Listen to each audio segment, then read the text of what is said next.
Okay, good afternoon everybody. Welcome to the Audit and Governance Committee today on the 25th September 2023. I think we've got a full committee, so that's good, and we've got a lot of attendees here today, so thank you everybody for turning up. I will be making a slight change to the agenda. Item 5 will be done before item 4 because Liz is on the screen and we can see you. Hopefully you can see and hear us fine. So we'll be doing the audit results report before we do the statement of accounts because Liz has to get away. So the first item is apologies for non-attendance. I think one of the officers is unable to attend, so Susan Tanner's attending in her stead, so thank you for attending there. I don't think we've got any other apologies. Just going to item 2, members' declarations of interest. Are there any for any agenda items today? If not, I'll move on. Looking to agenda item 3, the minutes of the meeting held on the 14th of August 2023. If there's any points of accuracy in there. Yes, Councillor Jackson? Hello, it's not working. Oh, it is. Sorry. I'm not shown in attendance on that meeting, although in actual fact I did attend. It's the one where, unfortunately, I came in halfway through the training.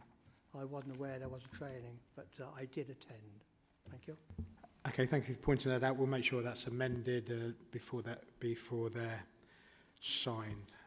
So if there's nothing else, I'll ask if members are happy for me to sign the minutes of the last meeting as a true record after that amendment. If everybody could show in favour. Thank you. Anybody against or abstentions? No.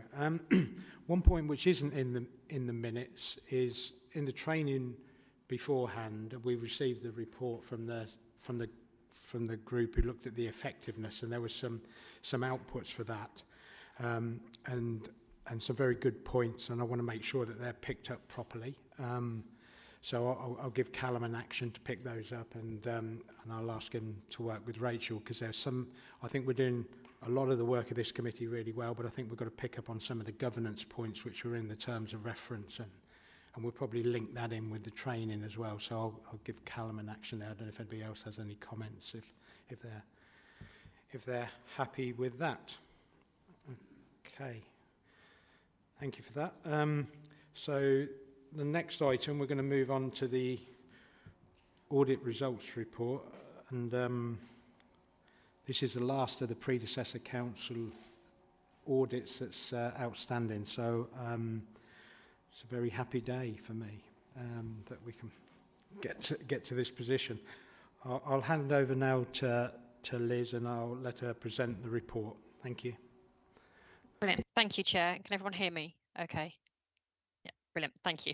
And thank you very much for letting me dial in instead of coming away from Corby from Kent. It's my daughter's 3rd birthday, and the chair very nicely said I could join for half an hour or so and then go back to fun festivities. So this is obviously our 3rd time of bringing an audit results report to you, but you'll all be pleased to know that, as the chair's just said, this is the final report and the final version of it, and the accounts that are on now the next agenda item. We've concluded all of our field work, audited all the balances that are in there. The outstanding work left as we sit here today is we need to do 5 consultations. So we put those into our professional practice department, but obviously we're still working through those with them. They've got to basically sign off all those consultations. 3 are for prior year adjustments, which are set out in detail in kind of the adjustments and amendments that are put through in the financial statements that you're approving today. And we're satisfied from a local audit team perspective that actually the figures that are there for all those 3 prior year adjustments are correct. It's just the consultation. Sometimes our professional practice team like the way the disclosure looks, or the wording that's used in there could be changed, but the actual figures and the amendments to the accounts and the adjustments that have been made are the final version and the numbers that will be there. And then the other 2, one is around just the going concern, as obviously the demise in Corby into Northamptonshire, so we're just consulting on that. Again, there'll be no changes to the disclosures that are in the accounts from that basis. It's just that obviously because it's a change and additional wording into the audit report, We need to consult with it. And then the final consultation is around the value for money and the wording that's obviously in there today around the two issues that have been previously reported to you around the lack of bank reconciliations and the lack of risk registers that were presented during 2021 to that Corby Audit Committee. So the really overwhelmingly good news, which I gave the chair on Friday, is that it will be an unqualified audit report for Corby Borough Council. Obviously, when we sat here and we started, and back a long time ago when I presented the audit plan, I didn't think we'd get to the stage where we would have an unqualified audit report. And so it is excellent news. Officers, particularly Claire Edwards, have been exceptional in liaising with us. We have been like a dog with a bone, in all honesty, and frustrated all of your finance team multiple occasions, but they have stuck with us. We now have a set of accounts that look very, very different from the draft set, but actually we've all worked through all the changes that have been needed in pretty much every primary statement and every note in the accounts, but actually the set here today are now that robustly audited, kind of pulled apart and put back together by us and finance. So I really it's an excellent news story that it's going to be an unqualified audit report. And then obviously just the value for money, that kind of also reports on the situation that was in place in Corby in 2021. And there's nothing that any officers could do about that because the lack of kind of controls around those two areas are just fact in reporting. So I won't really take you through the whole rest of the report. Obviously, it's been read. We've obviously talked about kind of everything that's gone on in the previous couple of meetings that I've attended with you to present the drafts of the audit results report. So it's really then whether just hand over to have any questions. Okay, thank you, Liz. I'll look to the members of the committee and see if they have any questions they'd like to raise with Liz. Okay, Councillor Harrison, thank you. Just a really quick one. Liz, thank you for your report. You mentioned there had been a fair amount of, shall we call, wholesale changes to the way in which the accounts were put together.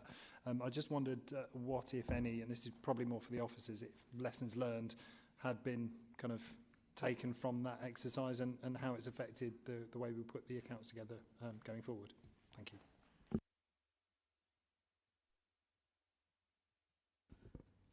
Thank you, Chair. Yes, I'll take that question.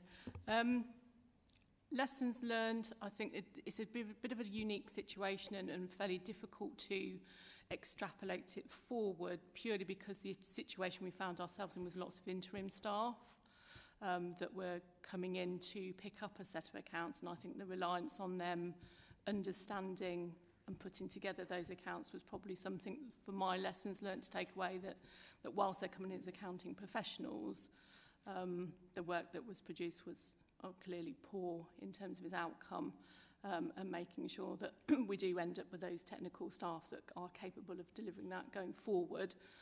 However, the going forward picture is very different because that's obviously done by our own staff that are with us internally, working through that process and being with us to develop what we're looking at in terms of the toolkit that we're going to be used going forward. And one of my colleagues who's here with us today, Dean Mitchell, will be key in making sure that that will be delivered. So we actually are already working on looking at how we use systems, tools to develop our sets of accounts that are actually automated going forward.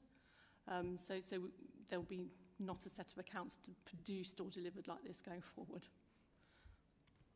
Okay, I think I'm happy with that. That's a fairly good, decent amount of reassurance. Thank you. Okay, thank you. Any further questions? Councillor Level.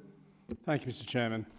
Looking at the fees, as next auditor, I always look at fees. I see that the scale fee is unchanged from the last 2 years, and I understand why that was. But of course, this presumably was set and agreed a few years ago, before we had the inflation over the last few months. And I can't imagine that your scale fees haven't gone up in the meantime. As a firm, I mean. Furthermore, as we know, that you've been involved in a lot of extra work, which obviously you had to do. So what's the likely impact going to be on the total fee? I understand that it has to be agreed with some sort of national something or other, but you must have some idea as to what the impact is going to be. Yes, so the overrun is going to be significant. I think there's no kind of getting away from that. If you look at any of the other predecessor councils that have kind of combined into it, the overruns have been significant.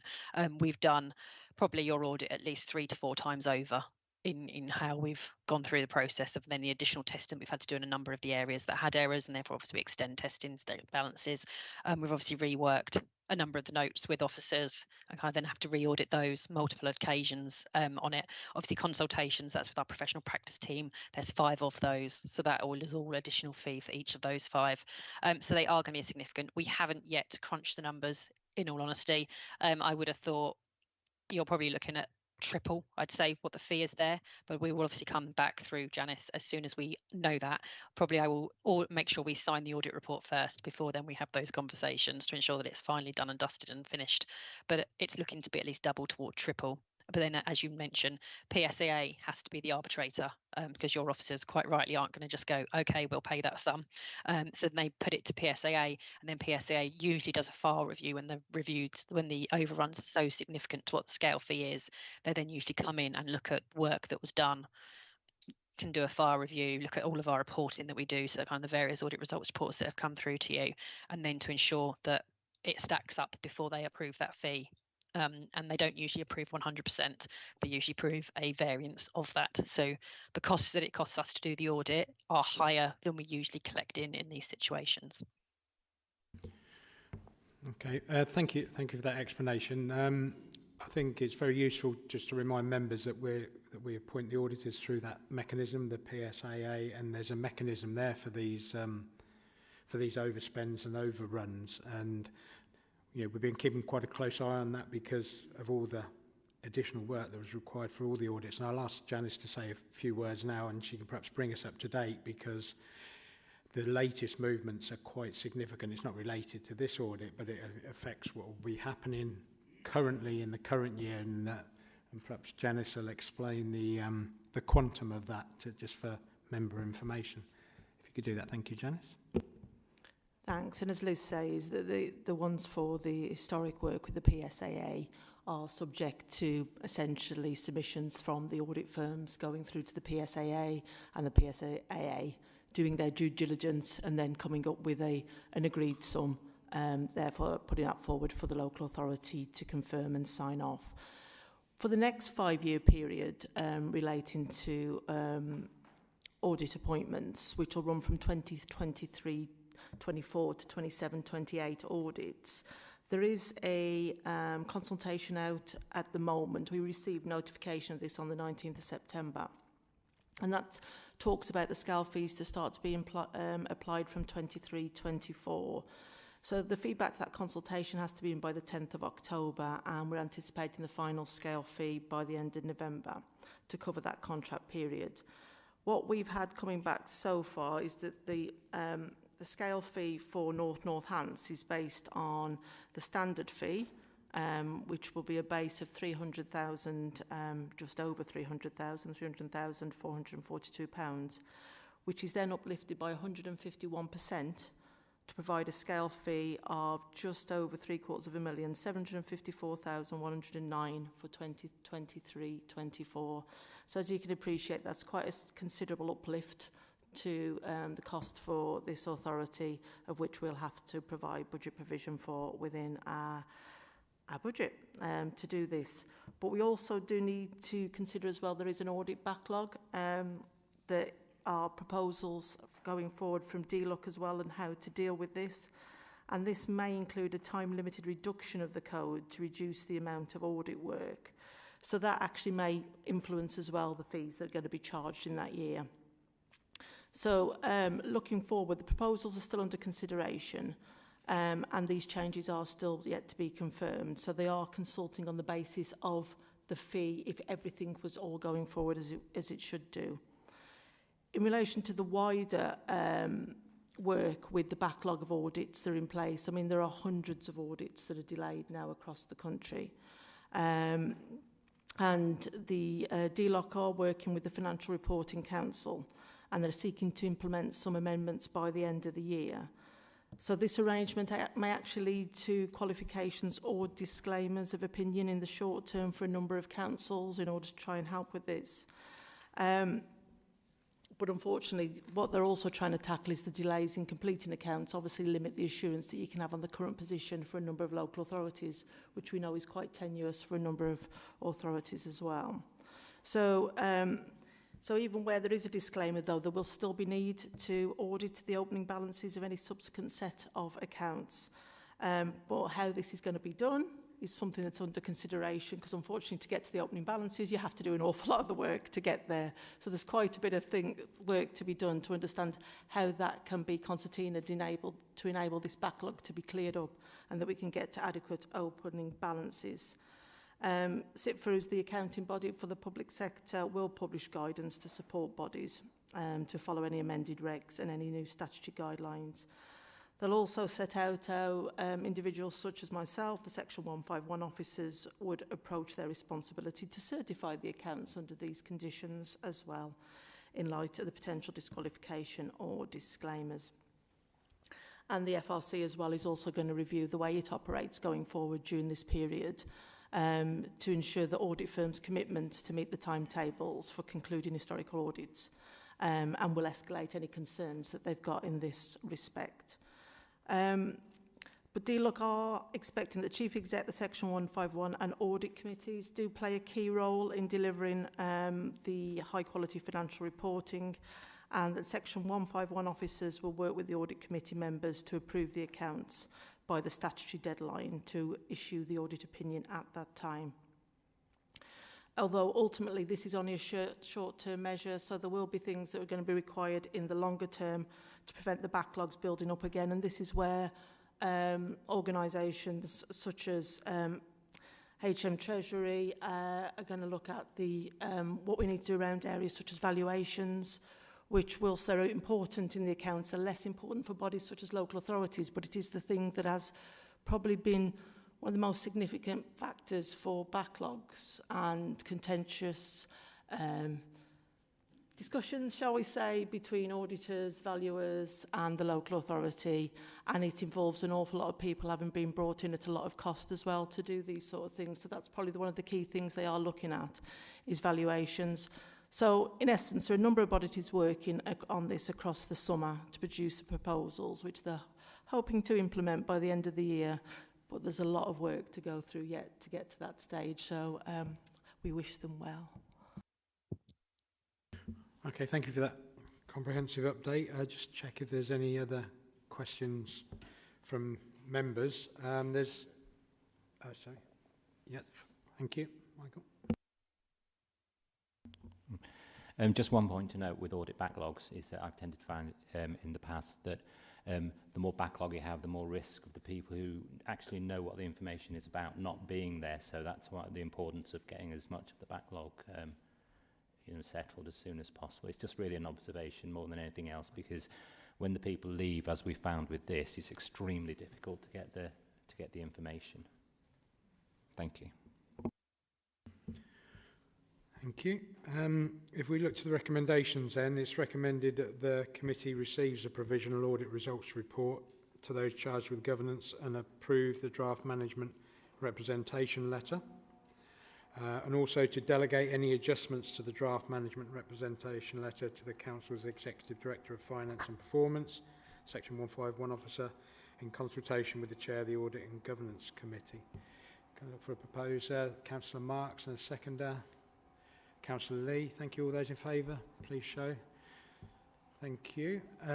Just before we let you off the hook, Liz, could you give us a brief update of where we are with Northamptonshire County Council audit? Because obviously that's the final one which is outstanding that will enable us to get the opening balances for 21-22 for our first year of the account for this council. That'd be useful. Thank you. Yep, they're on the similar timescale to us from the Corby side of finishing the audit work, or all audit work's finished, just kind of that final consultation, final review of the final set of accounts, and that's looking like to be early mid-October, in line with kind of the Corby sign-off. So they should both be done at a very similar time frame to then be finished. Thank you. That's really assuring. Before we move on, thanks for attending today and attending remotely. And I think we ought to make particular note in the minutes and thanks to Claire and her team, because I think this was an enormous task and it changed a lot. And I know the auditors did a lot of work, but I think a lot of the a lot of it fell to Claire, and I think we're all very grateful, so thank you for that. It's really appreciated. Okay, so if we move on to agenda item 4, to Claire to present the briefing note for the statement of accounts for 2021 for Corby Borough Council. Thank you. Thank you, Chair. So as you have heard, there is a draft set of accounts that we are able to now present to members, as shown in the item 4 in Appendix A. These accounts have obviously had numerous adjustments gone through them, which is highlighted on page 88 of the attached agenda, which refers to note 39, which highlights all the prior period adjustments that have happened within the accounts. With each item that has been included, it does show you whether there's been any impact on the general fund reserves, which is key to us. None of the items that have gone through have actually impacted the general fund reserves from prior years.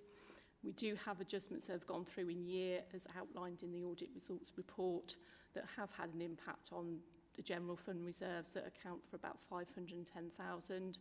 A lot of those adjustments are in relation to timing issues that have occurred due to the nature of the accounts being open for so long. So there are adjustments that we wouldn't normally expect to make during an audit, so things where we have concluded that debts are no longer collectible and have therefore been written back into or written off into the accounts for 2021.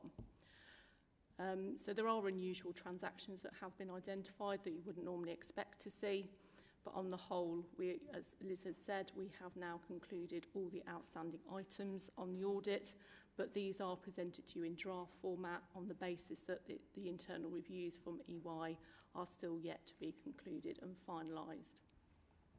Therefore, I'd like to take the recommendations or take any questions that you may have.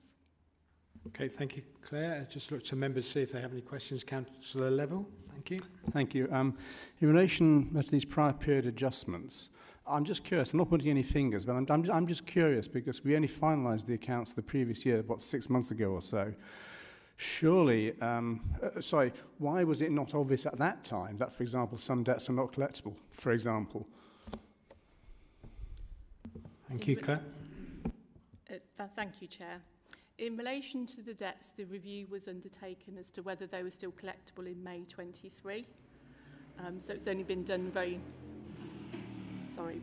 recently. And obviously, based on that work that we carried out, we presented that back to EY as to whether we should or should not write that information off. The accounts that were presented and included for March 2021 balances were correct. It was felt that obviously with the passage of time and our conclusion that these definitely were not collectible as at May 23 meant that then it would impact the accounts. So we wouldn't necessarily have undertaken that work in 1920, but we undertook that work sort of post 2020. Again, it's just because the accounts are open for so long, normally you don't have that window of opportunity to review and conclude that they're not collectible, and a lot of them were related to COVID items which were only applicable in 2021 when we didn't actually collect. Okay, thank you, Claire. Just look to members, see if there's any further questions or comments.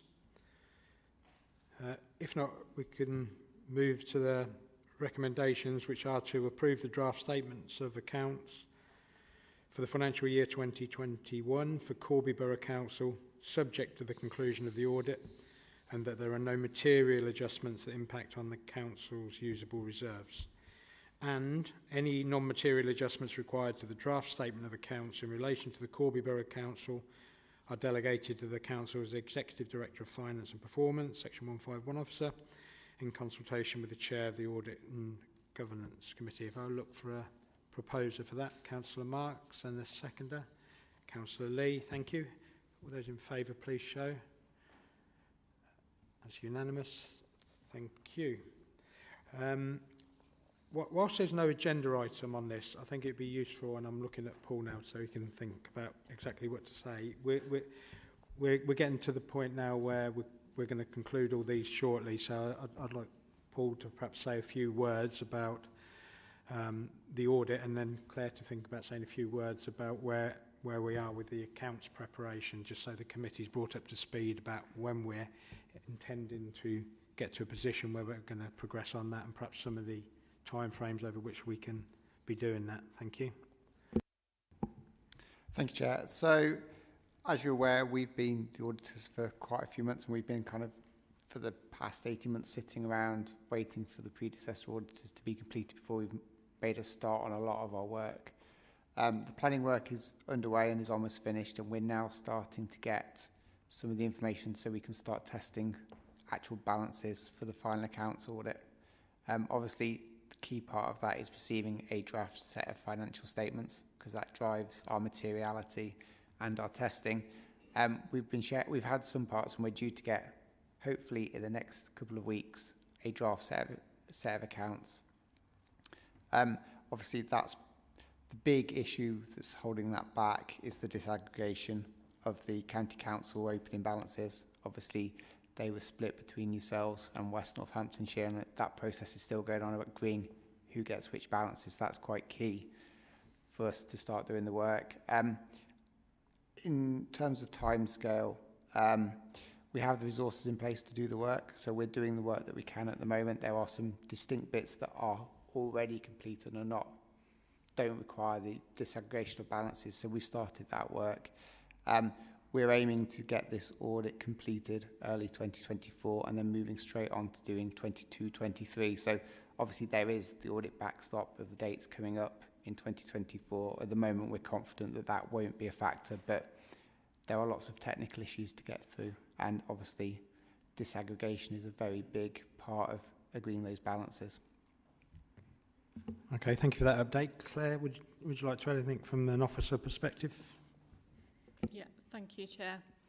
So yeah, in terms of obviously the Northamptonshire's first set of accounts, we are, as Paul said, working through the opening balances position, which I'm sure you can appreciate is quite a significant part of our accounts going forward.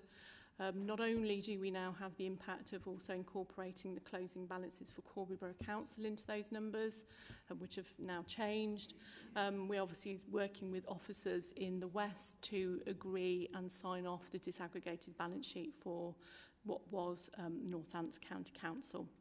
So we've made significant progress in agreeing those numbers, which we will be looking to hopefully conclude and present back to the West in terms of what our position is, sort of late October, early November.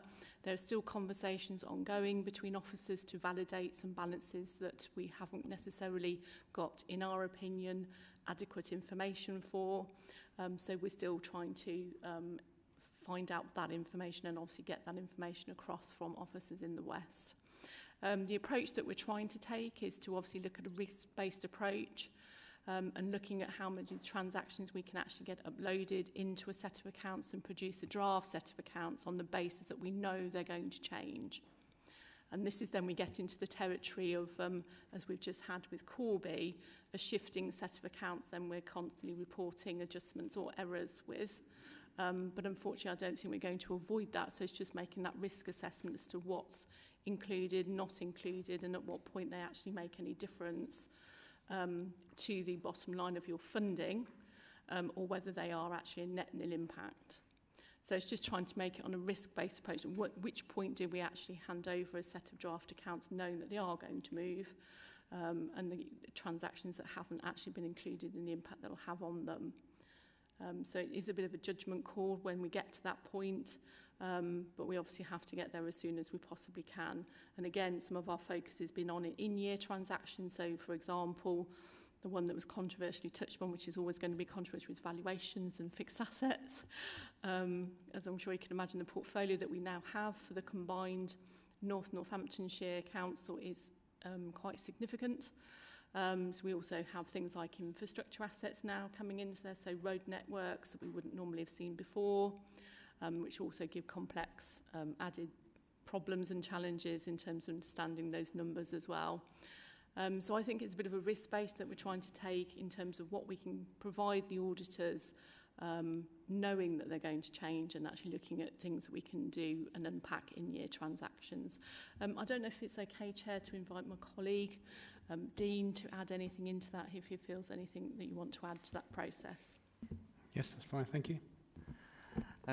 Yeah, I don't think so, Claire. I think it's again we've had lots of discussions with the auditors around what we can provide. So we're just looking to provide as much information as we can do as early as possible. But obviously the disaggregation is a key piece of work that we need to cover with colleagues in the West, and we need to agree. So again, like as previously been said, we've covered a lot of those balances already, but there will be some key items that we need to agree. Thank you. And just from a Section 151 perspective, if you could say a few words as well, Janice, thank you. Thank you, Chair. Yeah, I mean, it is really our key message is the bit about the disaggregation. Obviously, colleagues in the West prepared the County Council's accounts, so we are doing a little bit of catch-up and fact-finding from a North perspective in order to ensure that we're happy with those accounts and we can be content with the balances that we're seeing rolled over into Northamptonshire, because we need to ensure that we also protect the position for Northamptonshire as part of that disaggregation. And from my perspective, I need to be assured that there is a set of accounts there that, whilst I appreciate there may be issues with them, that they are in a fit state of which I could add my signature to be honest with you, which may require me taking further advice as well from SIPFA, as we've already mentioned, for those Section 151s that may be having to sign off accounts that could be subject to disclaimers or qualified opinions because of the nature of the accounts that are presented. I just need to make sure that when the accounts are available for signature, under what position I'm taking on signing off those accounts, and therefore whether I need to add anything else to it when doing that signature. Thank you. Thank you. So that brings that agenda item to a close. Excuse me, Andrew, I have a question, if I may. Oh, sorry, I didn't see that. On that. We've heard a lot, we've heard from Dean, from Janice and from Claire, the word agreement with the West. Forgive me if this sounds a sort of elementary question, but surely once the accounts have been audited, it's a question of fact, whose is what. But if it's not, who is the final arbiter? Essentially, that's exactly what we do. We go to arbitration. So if we come to a position where ourselves and colleagues in the West cannot agree on the disaggregation of the balance sheet, then we go to arbitration, and you're starting to look at the Secretary of State then ultimately about needing to make a decision on this between two local authorities. Thank you, Janice. So if we move on now to the next agenda item, and then we've got a report from Northamptonshire Children's Trust regarding assurance arrangements in the annual internal audit report 2022-23. And I'm grateful that Colin Foster, the Chief Executive, and Andrew Tagg, the Finance Director, are in attendance today. So I think Andrew may be presenting it, or is it Colin? Are you presenting, Colin, or Andrew? Okay. Thank you. Okay, thank you very much for inviting to the committee. The request that we were asked to do was, in addition to the internal audits that's captured within the report, is to capture the overall governance mechanisms that exist within the trust that supplement the audit opinion on where the trust and where the councils and where the DFE look for assurance on the activity of the trust and the trust performance in relation to children's services and the provision of those services within the contract. So the paper that you've got attached breaks down what the sort of the governance arrangements were put in place, the background to the creation of the trust and how the trust was captured, the contractual relations that are identified in the service delivery document and articles of association, and where the council can get its assurance from the various mechanisms that were put in place. So what I've sort of tried to capture in the report is to just outline the trust arrangements in terms of governance and reporting and how that's done internally, and that when I say internally, that's within the board. There is within the board a representative from North Northamptonshire Council and also a representative from West Northamptonshire Council, part of that sort of the board makeup, and also an independent NED, which is non-executive director, which is appointed again by the North, and one appointed by the West, which brings together the board and its responsibilities.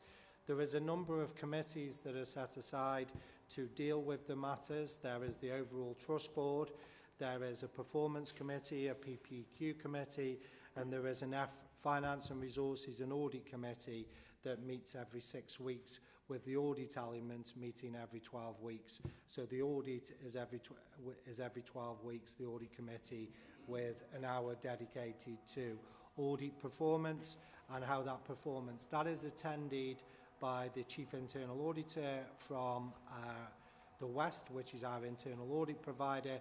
It's also supplemented with an invitation to Rachel, who's the Northamptonshire Chief Internal Auditor. And they have full access to all the papers, and they are shared in their entirety to all members. So the board has a number of sort of statutory functions that it undertakes, and that sort of captures the board. And in sort of page 20 of the report, that sets out the key roles and the key responsibilities that are set out. The Trust also has a strategic risk register where it captures the fundamental risks. There's 23 risks currently open at the moment. Those are reported to the board, to the FRA committee and the PPQ committee, and are also reported to the operational group within the councils, which is the council's mechanism for sort of reviewing performance around finance and risk undertaking. As part of the development of the 23-24 audit approach, this year a risk workshop was held with the Chief Internal Auditor and the board to develop the programme for 23-24, and all those risks are monitored on a monthly basis with an update to those risks. Those are supplemented by separate risk registers to specific projects, like the implementation of the new IT system for the social care replacement system. That's got its own sort of separate risk register for the implementation. The implementation of that project is led by West Northamptonshire, but is attended by officers from both North and West. In addition to that, the governance arrangements, there is a number of statutory inspections that we go through. Those are detailed in section 5 of the report, and also the Social Care Improvement Board, which monitors the Social Care Improvement Plan. That's chaired by the DFE, and again has got representation from both North and West officers, including the chief execs of both organisations and the statutory DCS of those organisations. There is then within the contract an operational group that meets monthly, that reviews financial reporting, financial performance, key risk areas, and also the KPIs linked within the contract. So those are the service contracts. There's then a strategic group that's in place that receives the reports on a quarterly basis, that has the Section 151 officers, the chief execs, and that picks up any issues that need to be escalated through the operational group. Just to say, the operational group is chaired by the DCS within North Northamptonshire. Then come on to the sort of the final section around internal audit 22-23, and then the plan and the assurance that's been given by the West Northamptonshire, the internal audit, on the audit activity this year. Just to say, it's been an incredibly challenging year. The FRA committee sort of expressed their disappointment and concern over the lack of audit activity that's been undertaken, and there will be a statement that will be read out shortly just around the scope of those audits. So the audit log just breaks down the number of audits and where the internal auditor has got their assurance. There are 2 remaining audits outstanding for this year. That relates to corporate governance framework and the fostering service. We've now received the corporate governance framework. That's a good audit with minor findings that I'm happy to share with the committee, and the fostering service in-house is currently just being finalised at the moment, which will then conclude the 22-23 audit approach to supplement the audit opinion that's been given. It's quite a challenging sort of environment because there's a number of audits that are just completely linked to the trust, which are detailed there, but there's a number of audits, especially around control and other areas, that the trust buys back through the councils for the provision of a number of services. That's the accounts payable and also the IT system that you've seen within that report. So yes, it is a disappointing sort of the progress that's been made, and that's been acknowledged by the internal auditor within that report. Just to probably go back, 2021 audit was originally brought together through the LGSS and delivered by Milton Keynes.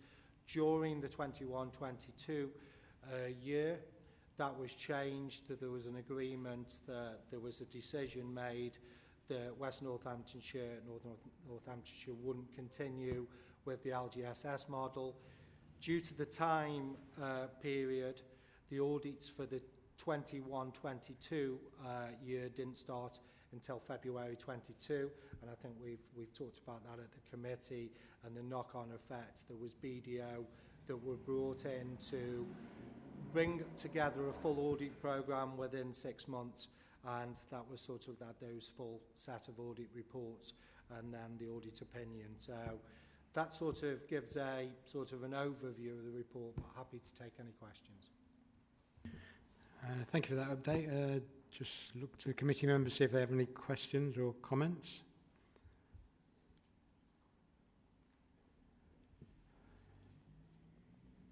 Councillor Jackson, thank you. Thank you. I haven't been on this panel very long, but the one thing I haven't ever seen is how many children do you actually have in care in Northamptonshire, and can you split it down to North Northants, West Northants, and also any other children from other areas? Thank you, Colin. Thank you, Chair. Yeah. So today, across Northamptonshire, there are 1,162 children in care. At any one point in time across Northamptonshire Children's Trust, there are approximately 7,000 open cases. And that fluctuates depending on demand. That's children on a child protection plan, children on a child in need plan, and then additionally there's often 3,000 to 4,000 families being worked with through the targeted early help and support that are not open to statutory social care system. So it's a big number. The numbers can be, we're splitting the numbers between North and West Northants, and there will be a performance report, one for North, one for West, and that's been aligned with the Ofsted inspection regime. Previously, Ofsted inspected the whole of Northamptonshire as one. Ofsted have now informed us that they'll be doing one for North Northamptonshire and one for West Northamptonshire, which means each council will have its own individual Ofsted judgment, and the data will be split for those reports. So the short answer is yes, that's the whole number. The data will be split and there will be a performance report for each council. That's not yet complete. We've only just found out about the change. Thank you. Councillor Lee.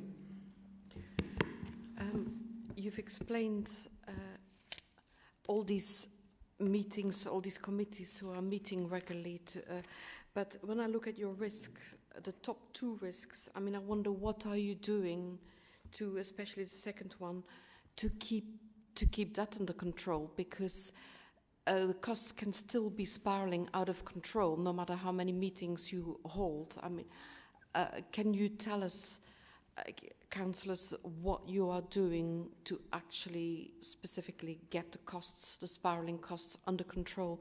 Are you opening up children's home internally? Just can you give examples of how you are doing that? Thank you.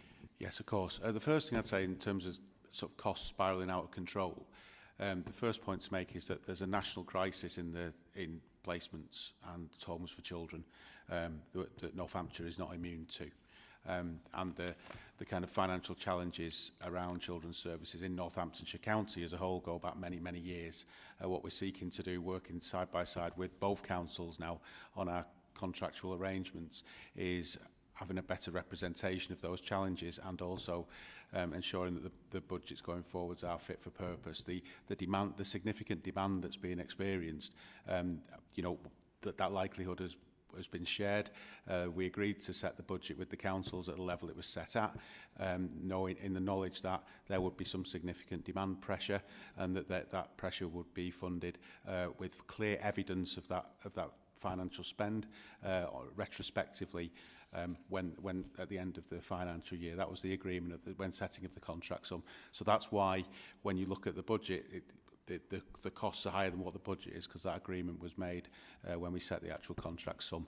So the councils wouldn't be expected to pay anything where there wasn't a clear evidence trail as to why that spend was incurred. So I just thought I'd just make that clear for everybody, because the narrative of spiralling out of control, you know, it is a real challenge, and there's a number of national reports that I'm sure many folk have read, but I'm happy to share, Chair, through you for the minutes, the list of the reports that have been published and issued with that national, so the Competitive Markets Authority have done a report, etc., that shows the pressures that the sector is facing in terms of placing children in care. So, and in terms of how we're addressing like I say, we can name the challenge and lots of reports can be written about the challenge. It doesn't make the challenge go away. And your secondary point is absolutely the right question around what's being done. So the types of initiatives that are being done are working with both councils to provide extra local children's home activity. We secured some funding from the Department for Education for a home in West Northants that's due to open next month. That's a 4-bed home. There's a strategic partnership with a charitable provider of children's homes that we're developing. They've opened 2 new children's homes recently. So the momentum is building. The increase of foster carers, for example, you know, recruiting foster carers is a challenge. Again, I get worried in Northamptonshire, I think I've said to the committee before, when the issues and challenges we're facing are out of sync with the rest of the country, and they're not. You know, that's the reality, and I think the more we can have a mature conversation and name that and find a way to address it, the better. So things like expansion of children's homes, we've grown. One of the biggest problems here is often the complexity of the needs of the child. So there's some recently. There was an incident. Obviously, won't name where the incident was or what that incident entailed, but there were 2 young people who were in custody where when a 15-year-old is, sorry, they were 14 and 16.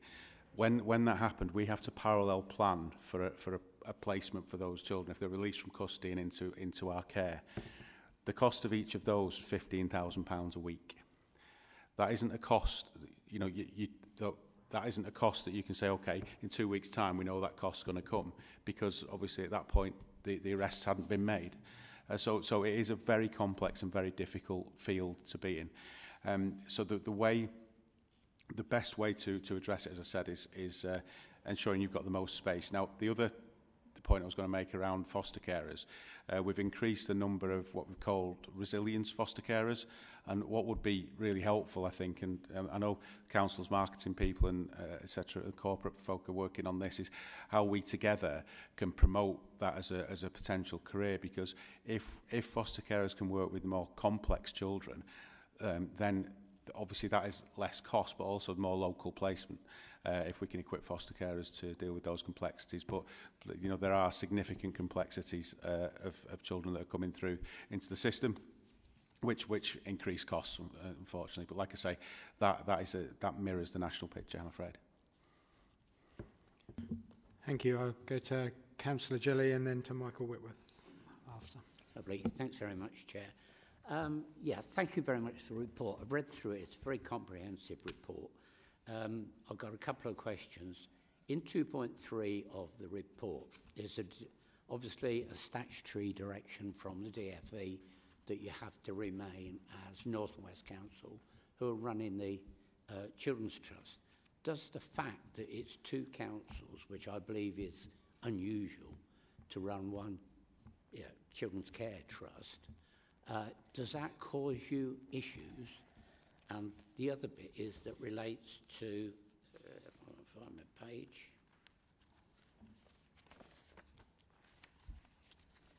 It's the next part of the report. Can't open the pages. They're all sticking together, that's the trouble. I think it's about the fact that making sure that it says that sufficient resources and services are in place for the trust to run properly. So does that cause you an issue being run under two councils? And do you have sufficient resources and services on a regular basis to be able to run the trust?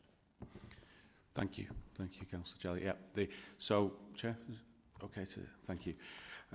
So first of all, I mean the answer to both are linked actually, interestingly, because the statutory direction was put in place for many well-documented reasons that exist in North Hampshire over many years, and some of those are financial, and a lot of the inherent challenges in the budgeting for Northamptonshire.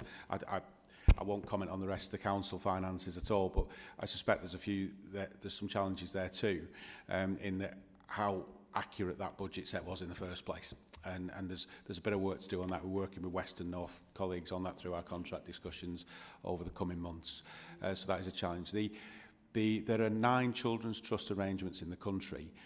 2 of those operate more than one authority. Okay. That's Achieving for Children in London and ourselves. Now, the difference is Achieving for Children was fundamentally a voluntary arrangement between three London councils. One of the councils was in difficulty, but they agreed to join the trust before there was any intervention as such.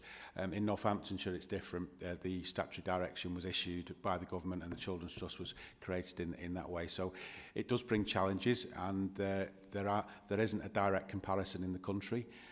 That doesn't mean it's a bad thing or a good thing. There just isn't a direct comparison. What there are is a number of trusts that were formed in the same way. So Birmingham's a good example. They've just secured a good Ofsted grading. I know there's well-documented challenges in Birmingham elsewhere, but that's been achieved, and the same model has just been put in place in Bradford recently. So does it bring complexities? Yes, and it's a challenge, but also, I know I can only speak on a personal note here, but coming to work here, living just over the border, it was about coming to try and make a difference to services for children, and the best way we can do that is by working together in the context we've got, because the statutory direction was issued, that exists. There's well documented reasons why that was issued. For me, the best conversation for us all to have is the services have improved. Do we then move the services back into the councils? Does the trust continue? That's a conversation that can come in the future, but that's a conversation that can happen once the services have improved, if you see what I mean. And I think most, certainly officers in the room will have heard me say that, this isn't about protecting a single organisation. The sole focus is about improving outcomes for children.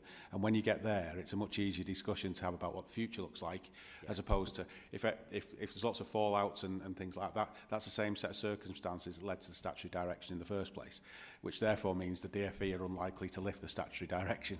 You see, so I hope that's helped a bit, but it's complex, it's a challenge, but actually there's some really good people in Northants that I really enjoy working with, particularly frontline practitioners. Okay, thank you very much. Thank you. Thank you. Michael Whitworth, thank you. Hi. From my experience in working in schools, obviously during COVID, the number of concerns just went through the roof. That's not getting any easier because of the cost of living crisis. So I think the demand for your services have obviously increased a lot, and your costs are therefore obviously going up. You're going to be stretched from a staffing perspective. And I think what the schools are saying to me is that they think the bar's becoming very high for children to get children need plans and this kind of thing.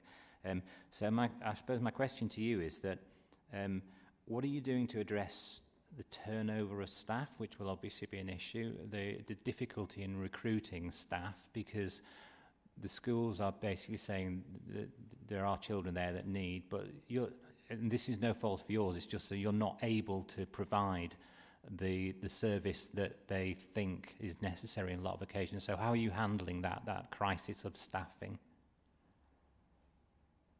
Thank you, Colin. Thank you. So there's a few layers there. I'll work through it, and please feel free to ask supplementary if I don't cover everything. Now, it's an interesting contextual challenge, isn't it? So there's a few threads here. First of all, the Children's Act 2004.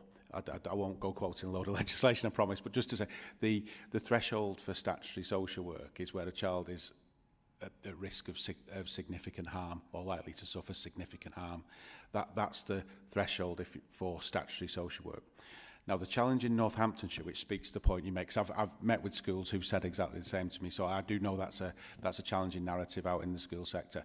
And, you know, I've not met a teacher that doesn't want to do a good job either, so I'm not going to get into it's them. It's the challenge here for schools and universal settings, and when I say that, that's where all children can access, is the early help and targeted support in the middle in Northamptonshire has eroded over many years. I mean, the austerity challenges that we had, and again, this isn't unique to Northamptonshire, but some other areas perhaps dealt with it a bit differently. And so there is an infrastructure of early help and targeted support that supports schools. So when a school has concern about a child, the best way to address that at the minute the concern's identified is through an early help assessment, and that triggers targeted support. Now, the other thing schools will say is, and they've said it to me as well, is, well, we can do that, but then we fill in the paperwork and we have to do all the work. It's a it is complex, but it's a different argument between statutory social work threshold and support for families. You know, although they're both part of the same picture, they're different parts of the same picture. So if a child is at risk of significant harm or likely to suffer significant harm, then there should absolutely be statutory social work intervention, definitely. Here, unfortunately, how things have evolved is that how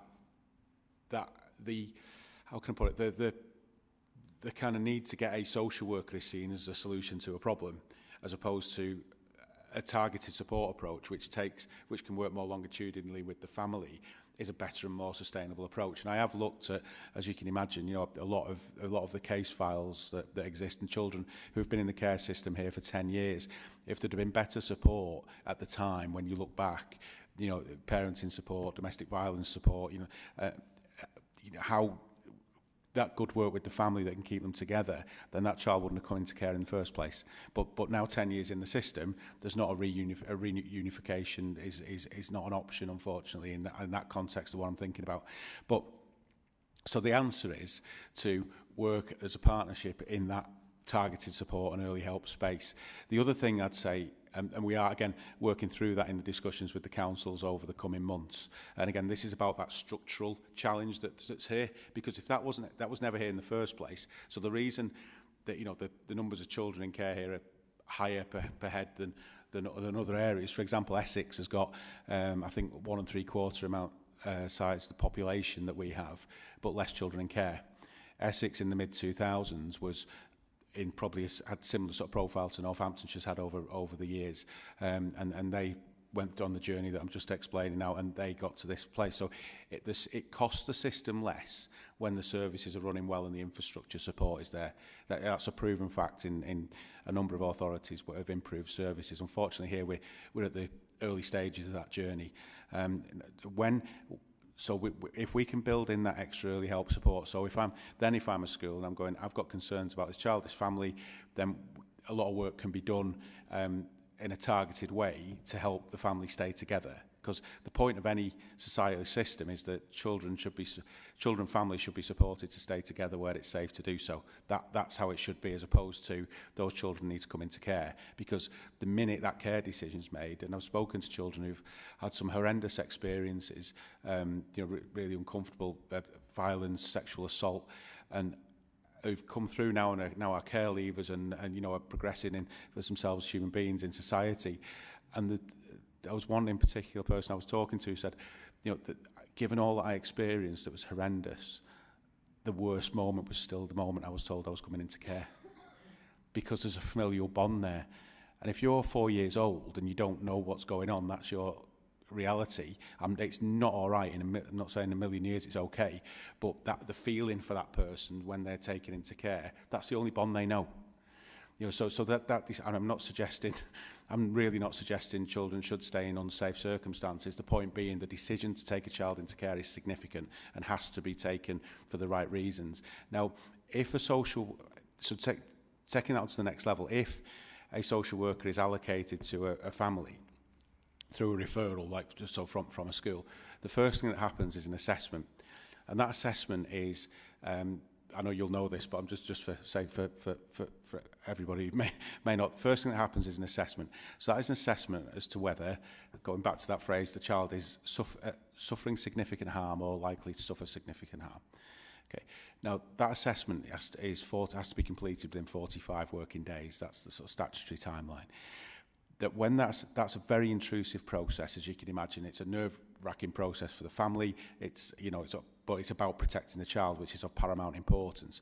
However, if during that assessment, so from that point of view, for some partners' point of view, that means that child's got a social worker. But that assessment takes place over that 45 days. If the assessment suggests that the child is not at risk of significant harm and not likely to suffer significant harm, and that's where the difficulty is, define significant harm, I understand, and that it's not an exact science. But the point is, that assessment then ends. That's the social care interaction ends because the assessment's been done and that's the judgment. Now, that isn't always agreed with, but that is what happens. So what's happened there is a referral's been made. The child and the family have been subject to 45 days of intense scrutiny, understandably, which is what you'd want to keep children safe. But then there's no further action. And we have a high percentage here of those assessments that are no further action. And there's a review piece going on around our multi-agency safeguarding arrangements at the moment with Hertfordshire, who are an outstanding children's services, to help not ourselves but also partners to understand what that could look like if it looked different. And I think with the work that Northants are doing around family hubs and the increase of local area partnerships as well, we'll all build to that early help space. And ultimately, you would hope that less children have to come into the statutory social work system, which leads to less children in care. And I'm not suggesting there's a long way to go. There is a long way to go here, but it is doable because the will is there, and there's some amazing people who work out in the communities, in schools, etc., to help get the offer how it should be. But over the you mentioned the complexity post-COVID, etc., and that's absolutely been seen. And in actual fact, 8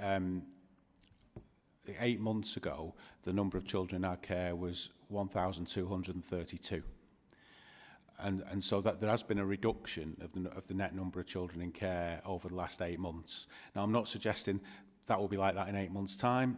It's a more positive trajectory. It does indicate that children are being supported to move out of the care system or not come into the care system in the first place, but there's still a long way to go. But until we've got that offer built across the whole partnership, then that's when what I would love to see is a school teacher that's got a concern about a family gets wraparound support from organisations that exist to deliver. It could be parenting support, it could be life story support, it could be any kind of support that can help the family stay together, how you operate as a family, those things that some families may have never the structure may have never experienced. There's lots of organisations that can help with that, and that all works towards keeping families together. So that's a key element of our discussions. There's 3 authorities that all want the same thing in West Northants, North Northants, and ourselves. If just to finish, Chair, I'll just speak about the recruitment situation, which is the other point. So there was a piece of work done across the East Midlands region, so that's ourselves, Lincolnshire, up to Lincolnshire, so Derbyshire and Rutland, so up and up as far as Nottinghamshire as well. That's the east. We're the south of the East Midlands region, if that makes sense. So there was a piece of work done on recruitment there, and it was found that our recruitment retention is the second best in the region, second only to Lincolnshire, who are an outstanding authority in the same way I just articulated Essex with a similar care population. They've got a good infrastructure there. So our recruitment activity in comparison is good, there is a challenge around recruiting social workers nationally. There absolutely is, you know, and again, that's one of those real national challenges. I hope that as we continue the improvement journey, I just talked about, if a school and a family are being supported through targeted support pre-statutory social care, then that increases the support for families to stay together. It means there's less intervention, statutory intervention, you know, through statutory social work, and also that will lessen the need for qualified social workers because there'll be less cases in the system. So that's how it should work. And if we don't build that infrastructure, then the likelihood is the demand will grow and grow and grow, and there'll be need for more social workers when they're really hard to recruit. But just to give any reassurance that, on a personal note, you know, that the biggest thing we need to crack is as a sector is recruitment. And I don't know if anyone sees on social media or anything like that, but I take a personal active role in that recruitment. I'll when someone applies for a job, I'll phone them and say thanks for applying. You know, and that sort of personal touch is you know, tends to go down quite well. So that helps a bit. Sorry. Okay, thank you. And sorry, just as a follow-up. So that's interesting. I'm not comfortable going to a school saying, oh, we think there are enough social care workers, but the rationale that you've given, that you hopefully by improving the process that will mitigate the need to have more and more and more, is something I can actually go back to people with, which is good. And thank you for your clear response on that. Thank you.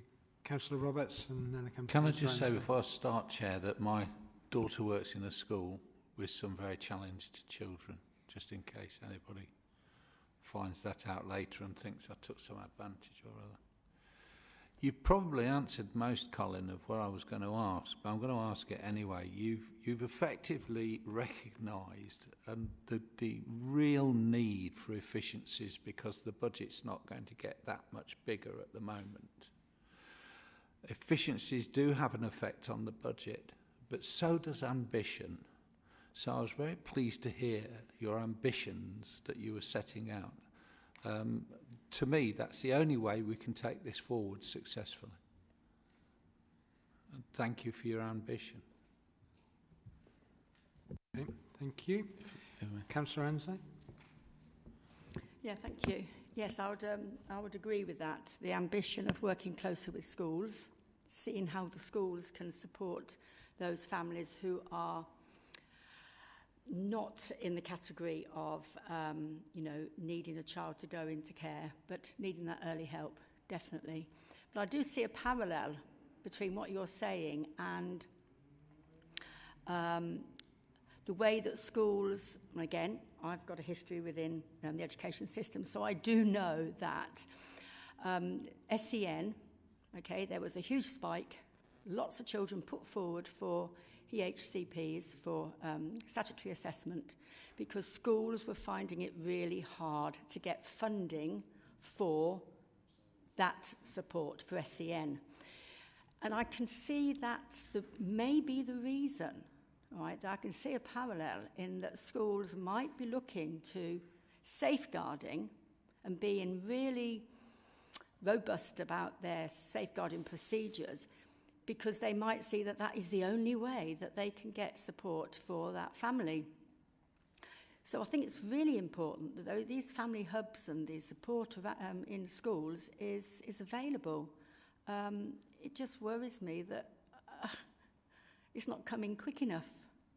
There isn't enough of it. We all know what needs to happen. We all know that schools need the support for the family, around the family, as in the same way as they need it for children with special needs.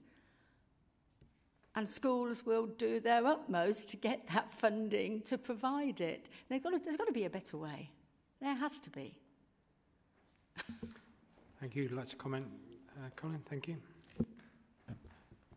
Chair, I don't know if Councillor Roberts wanted to. Sorry, Councillor Roberts. Just wanted to agree with what's just been said and say budgets are fractured too often. If you brought all the budgets that affect a problem together and focus the money, we might just get on better. we ought to at least think about that. When a child presents themselves in September, as they just have, you know, in a few years' time, they come out, hopefully, with the prospect of a job and a life and all the rest of it. But it's a very complex thing, and huge number of budgets come. I mean, the amount of meetings that you have to take on board in any 1 month, you know, that's amazing amount of meetings. Thank you. Colin? Thank you, Chair. And then I'll go to Kirk and... Thank you, Councillor Roberts, Councillor Ansel. And I think naming that ambition and that hope, we don't do what we do for Ofsted, we do it to improve the outcomes for children. We also know that Ofsted come and check, and if they say things are improving, then that also helps recruitment, it helps confidence and all kinds of things like that. Now, we've got the likely next full Ofsted inspection, which will be the first one for North Northants and the first one for West Northants separately. So that's when you get the full graded judgment. It's called the ILACS inspection. That's going to happen autumn 2025. That's the window, if you like, for that to happen. If we all align as three organisations towards the types of things we've just been talking about, then what can happen? You know, I know we can do some really good stuff together, and it takes that whole system alignment to improve things. And you're absolutely right that an education healthcare plan has become exactly as you say, and it is, again, if there's better early help and targeted support, then there's less need for an education healthcare plan, because sometimes it is a way of securing resource. You know, also it's a way of helping children very much so when needed. But I agree, it becomes a bit of a challenge, and I think again that's one of the systemic points around the history of Northamptonshire. And when I say those systemic and structural deficit points and things, I'm not making a point about North Northants or West Northants. You know, or maybe, you know, it's just that over many years things haven't been quite right in children's services, have they? You know, whether that's me sat here or someone else sat here, or, you know, but I think we've got a chance if we can all come together and do that. I really do. And with a question about children who are missing in education, those who have occasional days off, but very regular in a way, you know what I mean? Monday here, Tuesday there, Wednesday there, Monday the following week, depending upon basically what the parents are able to do. And then those children who are not able to get into school for other reasons, might be medical or and so on. That is a safeguarding issue, isn't it? So is that a, would that trigger, it should trigger early help for the family, it should do. Does it? Yeah, I mean, with the working together point is really important, because as you know, the sort of sending education led in the council, and within that as well is the virtual school, who has oversight of children in the care system who are in education, aims to support them. However, children missing education again is seeing a real national challenge, because COVID I definitely is a factor. It's a factor of that, and so what happens is when children who are missing education, Northants do have a list of all children who are missing education, which is shared, and then, you know, if there are any subsequent safeguarding concerns, of course, that would, you know, and it meets the statutory social work limit, then there will be a social worker. But you're right. I think, Susan may wish to come in, but I think we'd all agree that there could be better wraparound support for those families in that target. That would be a prime example of targeted support.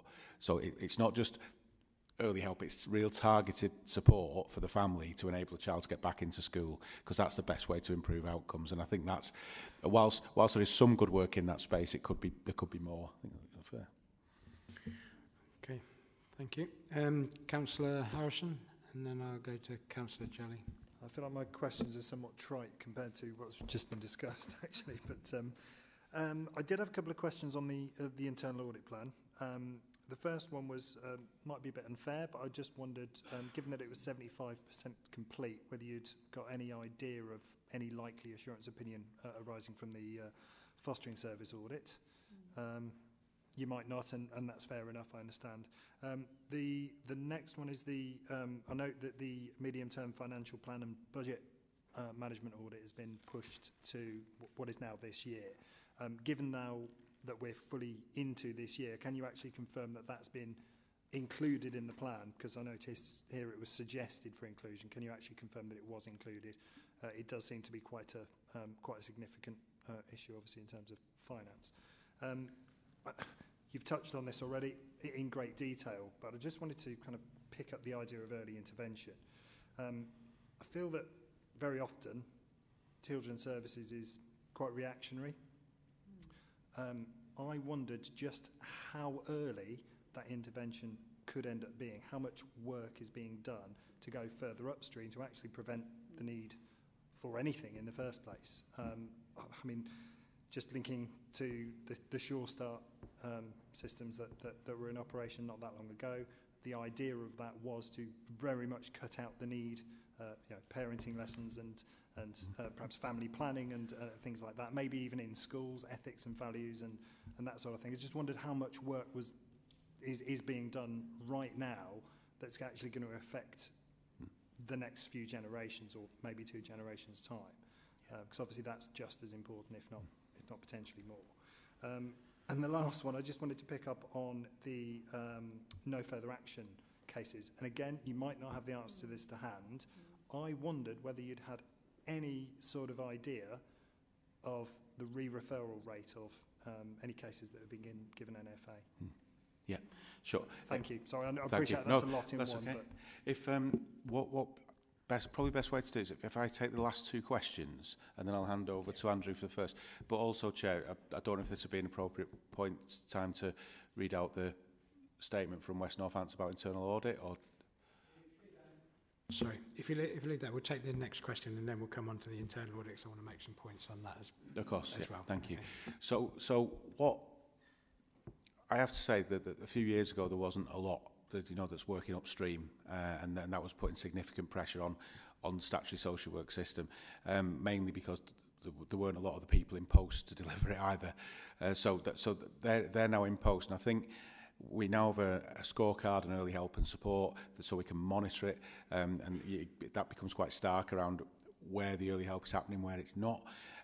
So it's happening the best it can at the moment with the current setup. I think, and it's not just the trust, I mean the work the councils are doing as well in that early support. As that evolves, then it will increase. But is everything being done now in the current constructs? I would say 90% yes. However, the current construct is fundamentally flawed. It's the best I can say. But a normal system you would see, universal support, which is kind of the Sure Start Children's Centre idea. Schools will be included in that as well. So that's kind of, how's it going, that and supporting families there at that level. That doesn't need an assessment or a form or anything like that. That is, look, the head teacher having a chat with, the parents perhaps, and how things are going, seeing how things are going and where help can be done. Unfortunately, I'm not suggesting this happens in Northants in relation to schools, I have to say, but I do read some worrying things and hear some worrying reports around schools having a conversation that goes, your child's got a few challenges in this school, and we wouldn't want to have to exclude them. Maybe you should go to a different school, and that's impossible to get recorded because that's a parental choice. So there's a cultural thing there. But like I said, I'm not saying I've got any evidence that happening in Northants, but I know nationally that's becoming a big concern, because in that universal space, if that's where schools can step in. Because it feels safe for families. That isn't social work intervention. It's not anything scary. It's one of your teachers who sees your child every day saying, can we help you out a bit? How's things? So then you'd have that. Then you'd have an offer which is more targeted. So where you mentioned around sort of the parenting support through the centres, that isn't necessarily something that's sort of targeted help and support. And that's something that I think will come through the family hub model that's being evolved here. So as that all builds, we'll hopefully get back to some kind of infrastructure whereby the universal support's being given in the moment. Then there's more targeted support and intervention, again, that's delivered universally, if you see what I mean. But it's like, if you want some parenting support here, that's the type of thing. If you attend that course and programme, that would be that. And then as things get more serious, better targeted support, which is what we're talking about building over the next few months. So, because you're right, that when I talk about the child that 10 years ago a different decision could have been made, I can't say hand on heart that isn't happening now, because if you can't catch and support families early enough, like the conversation I just mentioned, that child could move around several schools, and it could take a while until that is picked up. So that's a worry. But my hope is, say, ambition, and for all of us, if we can get there where we've got that support, then ultimately the society in North Hampshire will see the benefits going forward. So I think if that helps a bit. Yeah, and Andrew, did you? Yeah, and just quickly, the fostering service is now in draft, so all the fieldwork's been complete and the corporate governance is complete and in a final report, so both of those audits will be finished in the next 2 weeks. So no hint on the assurance opinion at all? Yeah. Not at the moment, at this stage. I haven't seen the outcome of the fostering one. The corporate governance is good with some minor adjustments, so that won't affect the assurance, but I haven't seen the fostering one since the field work. That's with the service manager at the moment, and then I see the draft final report. Fair enough. And the medium-term financial plan budget? So the medium-term financial plan, there's a number of mechanisms that are in place at the moment to review forecasting. There was a lot of work done from the contract sum, but that will be included in the 23-24 audit programme. Because that was postponed from this programme, so this programme completes the activity for 22-23. The financial management will be in the 23-24 audit programme, but that work hasn't started as yet, and that's the statement that we'll read out shortly. Okay, lovely, thank you. And through you, Chair, I apologise for keep following up, but the no further action cases, any idea of how we might be able to get those numbers at all? The re-referrals? Yes, we do capture those numbers of re-referrals, and which I can circulate to the committee. So that's not a problem. They're presented to the councils each month as well. The thing I'd say is that a re-referral doesn't necessarily mean the re-referral means it goes into the statutory social work system. So it's a but there are some, and we do track to that level of detail. So if particularly say if a child was on a child protection plan and then stood down from a child protection plan, then comes back into the system, in a relatively short period of time, we look at that, but we can get those numbers over to Callum and maybe share that. Yeah. Okay, thank you. Thank you very much. Yeah, thanks. When you've come back here, we're really grateful, and we can see the complexity of the challenges that you're given, and all the governance arrangements that are in place, scrutiny, the ICF, the regulatory, the ILAC, that's all very complex. The thing that I have an issue with is the internal audit. And you said, Andrew, that your audit committee was disappointed and concerned. And I share that. I'm really disappointed and really concerned about the audit coverage. I think it was the 5th of September last year when we first looked at the audit coverage. I felt it was deficient then. I feel it's deficient now.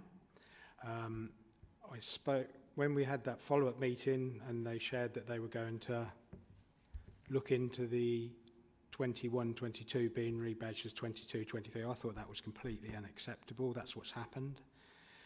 There's a very limited number of internal audits done here, and I think you've expressed that concern that your committee had, that there's not enough work done. I question whether an operation of the size and complexity of what you're operating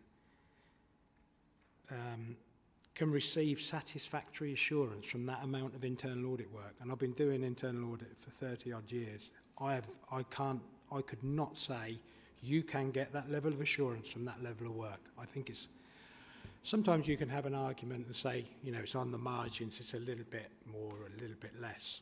I think it's on the other end of the scale. You're talking nowhere near enough work. You know, so it's very, very limited. And, you know, I think it's a positive thing for you because you get that independent, objective assurance. You know, we've got the follow-ups are not being done. They're just being notified to internal audit. But you need internal audit to check them because you need that independence and objectivity. If it's not there, it's less. That really is lower value. And it worries me. We had the head of internal audit opinion, and we had a circular debate last year about whose internal audit opinion was it, and that was a problem. And I think I'd like to know whose it is this year, because last year it wasn't BDO's, because we followed up and got the engagement letter. It clearly and unambiguously was not theirs, and it should have been, I can't remember her name now, Jen or whatever. So I'm concerned what you're getting, because we rely on that independent and objective internal audit. And I'll ask perhaps Suzanne Tanner to comment, because we're looking for assurance. That's what we're looking for. You've adequately explained all these other sources of assurance, but I think the internal audit is really deficient. So I'm interested in your comments on whether you agree or not. And then if you do, what can we do about it? Because we need that. We need it. And it's absent at the moment. I think your jobs would be better served if you had that level of internal audit work. And I think your Finance, Risk and Assurance Committee wouldn't be disappointed and concerned, is what Andrew referred to their views as. Thank you, Chair. I'll kick off, and Andrew, if you want to, obviously I'll be happy to take any questions of this type. And if I don't know if I need to say this, but I'm going to say it because I think it's important to say that, you know, I've been a local government officer for many years and understand the value and the need to have effective audit controls. You know, and just because I currently work under the auspices of a children's trust, that if I wasn't doing this, I'd be a local government officer elsewhere. You know, that's my career, and it's something I'm proud to do, and to operate in my practice under the Nolan principles as local government officers should do. So that there is no, I assure you, I feel I need to say it, there's no ideological view on behalf of the trust side of things that there should be some way of getting round this or fudge an issue or anything. That's just not there. I want to make that statement really just to reassure. I hope that reassures to some extent. Words are one thing, actions are another, I accept, but I think it's important to make that clear. And so what our Finance Resource Audit Committee, and as there's a couple of things have happened more recently, because there've been discussions about the levels of assurance and understanding across all parties, and so the lead members for finance from each council have now been invited to the Finance Resources and Audit Committee. You know, there's just so they can see what happens and see what discussions happen. We're happy to do briefings for any councils at all outside of the committee structure to go through anything in more detail as well. You know, there's no intention to sort of, you know, do anything untoward. I wanted to make that clear. As Andrew said, the Finance Resources Audit Committee held a meeting where West Northamptonshire Audit were present and raised their concerns, as Andrew said. And I have a statement from West Northampton now, which Callum, I'll send you the statement. So, is that okay if do you want me to read it out, or? Yeah, I'd appreciate it if you read it out. Thank you. Sure. It says, West Northamptonshire Council provide the internal audit service to the Children's Trust and therefore are accountable to the Finance Resources and Audit Committee. At your last committee meeting, the Chief Internal Auditor was present and your committee raised concerns over the lack of progress on internal audit plan for 23-24. The Chief Internal Auditor responded to the committee, however, thought it may be useful to make you aware we have since commissioned some additional resource to progress your audits as a priority to address the concerns that were raised by the committee. Okay. I hope this provides some assurance that we are treating your committee's concerns with the utmost urgency and will be commencing the audits for this year in the week commencing the 2nd of October. as ever, we appreciate the mutually supportive arrangements that have been developed between our two organisations, which, as you can see from the above, leads to a positive response to any areas of concern that you or your committee may have in relation to the Internal Audit Service, or indeed any other service provided to you. So I think it's important that West Northants colleagues responded in that way in response to the significant challenge by the committee, and there is a plan for the audits to commence. Now, can I say I'm happy that the starting week commencing the 2nd of October? No, I don't think anyone would be in this context. However, that's the statement from West Northants, and they have allocated additional resource for it to move. And so I think I'd be, on the other side of things, I'd be more worried if our colleagues on the FRA committee weren't challenging either, and we were kind of saying it's fine, but that's not what we're doing. The actions have been taken to address it. Yeah.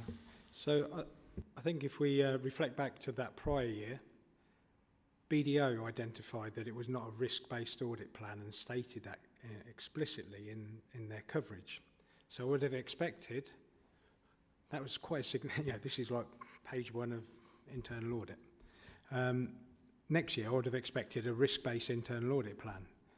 Now, we're looking at, there's no evidence of that there. I can see no linkage. I can't see any risk-based audit plan linked to those risks. Yes, it looks like there's some things developing now, but now we're in 23-24. We had a problem with the prior year. Then nothing seems to me as to have changed in that internal audit assurance arena. And now we're in 23-24. We're going to be more than halfway through the year again.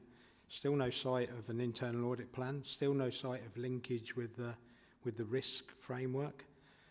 I think, you know, because I think we've got to recognise that this has got some of the highest inherent risks in our audit universe. And I'm looking at Susan to perhaps give some insight into where you feel you can get these levels of assurance, because I think they're absent at the moment in terms of internal audit. You know, so I get what they said, and I think he was wrong in saying about we was concerned about 23-24. We weren't. We were concerned about 22-23. So the first one was 21-22, then 22-23, which we're looking at now. Yeah, we weren't concerned about 23-24 in January or whatever it was, where the second time they came. So I'll point that question to Suzanne about where she feels she's getting that other additional level of assurance from, and then perhaps if you can reflect on my comments there, please. Thank you, Chair. So I'm definitely not an audit specialist of any kind, but I think as was very clearly set out in the NCT paper, there are lots of arrangements in place for our assurance. It's slightly different to this committee's, but the assurance that we take in terms of outcomes for children, delivery of services. And we have those arrangements are both formal and informal, Chair. So Andrew and Colin have talked about operational group, strategic group. We have monthly Director of Children's Services and lead member assurance meetings. There's the Social Care Improvement Board and all of those things. So there's a degree of robustness to the reporting across a range of different areas. I wouldn't like you to think that there isn't. Clearly, you know, this report does highlight a few outstanding areas for improvement and areas which need that audit scrutiny. But the local authorities, through the intelligent client function, which sits in my area, will continue to work closely with colleagues in the Trust and in West Northants to address those. So, but I do just want to assure members that we do have a good dialogue with the Trust. It's tested at times, but we keep that door open. We've got a range of formal and informal discussions which take place. We've got some detailed conversations later on this week around various issues to do with the contract sum. And as always, our focus will be on working closely with the Trust and colleagues in the West to improve outcomes for children and young people in Northamptonshire. Okay, as I say, I'm really not an audit expert, but I do understand the query, just that's how we get our assurance. Yeah, I think we've got to segregate the performance management issues which you're talking about, and I think they're a performance management assurance, which is different to the risk-based audit assurance that we're looking for, because that's what, you know, it doesn't matter what we're looking at it, we look at it in the same way. What are the risks, and how do you get the assurance over that? So it's different to performance. Absolutely. And we do financial management through those as well, but I think there's a very specific remit here. I don't know if Andrew or Colin would like to add some. Yeah, just those quite challenging points that I made there. Yeah, just happy to. So, because of obviously the delays in delivering the 21-22 audit and then moving into 22-23, the formation of the risk workshop, that was the entire focus of that risk workshop, to develop the programme against the 23 strategic risks that we'd identified, that we continue to identify through the risk register. There's a number there captured within the report, to be assured that if those mechanisms didn't exist elsewhere, given the remit, the timescale and the opportunity, that they were covered through that auditor programme for the 23-24 financial year, of which we've got the FRA committee going through on Thursday to ensure that the outcomes of that risk workshop, to ensure that for 23-24 and for 24-25, the risk process will be a balance between, the audit programme will be a balance between a risk-based approach, capturing the key risks and the key risks identified from service delivery or from pressures or weaknesses within the system, and then some of the audits focused on service improvement that have been talked about today. That is the programme of work that we're looking to develop. But as we said, we are finalising the 22-23 programme now, and then we will build in from the second week those audits approach and how that links back to the risk matrix that we've set outside. There may be other risks that potentially are coming through, changes in legislation, other sort of changes that are coming through in some of our key projects that we're looking to develop as part of the contract. Those will be captured in there, because there's some really big sort of projects that we're looking to do. One of the big areas that we are completely, in terms of benchmarking, out of line with our statistical neighbours is supported accommodation for pre-18 and post-18. We spend entirety 18 million within there, with 5 million at post-18. That is an area that one of those joint projects that we're looking to do and get some additional capacity with the council's support to address some of those issues. But that's what we're looking to develop. But I feel like in some ways we're reiterating the comments that we did 12 months ago around the development of the programme. But one of the things that the board were really keen on, that when we had the decision following LGSS delivered by Milton Keynes, that we had our internal audit delivered by one of the councils to give that additional assurance in there. We had the opportunity then to go out to an external provider. We were really keen to stay with one of the councils. What's happened during the year, for a combination of different factors, is the programme still hasn't been delivered, and that's why we've got that additional statement. Okay, thank you. When I looked at the strategic risks, obviously what I tried to do was match up. You got these strategic risks, looked at the internal audit programme for last year, and there's gaps. So obviously what we don't want to see is that this year. So could I ask you to come back once you've formulated this plan for the internal audit plan, and to demonstrate how it's addressing the key strategic risks that you've identified in your governance report here, because that's what they're the types of things that we're looking for assurance over. You know, so ultimately that's how we look at this, the visors through which we look at it. Councillor Harrison. Thank you, Chairman. I was actually just wondering, it may seem like a loaded question, and I apologise if it does. How long have West Northamptonshire Council been appointed for as your in-house, your internal audit auditors, and how much involvement have they had in terms of the both the compilation of the internal audit plan and its delivery? So happy to.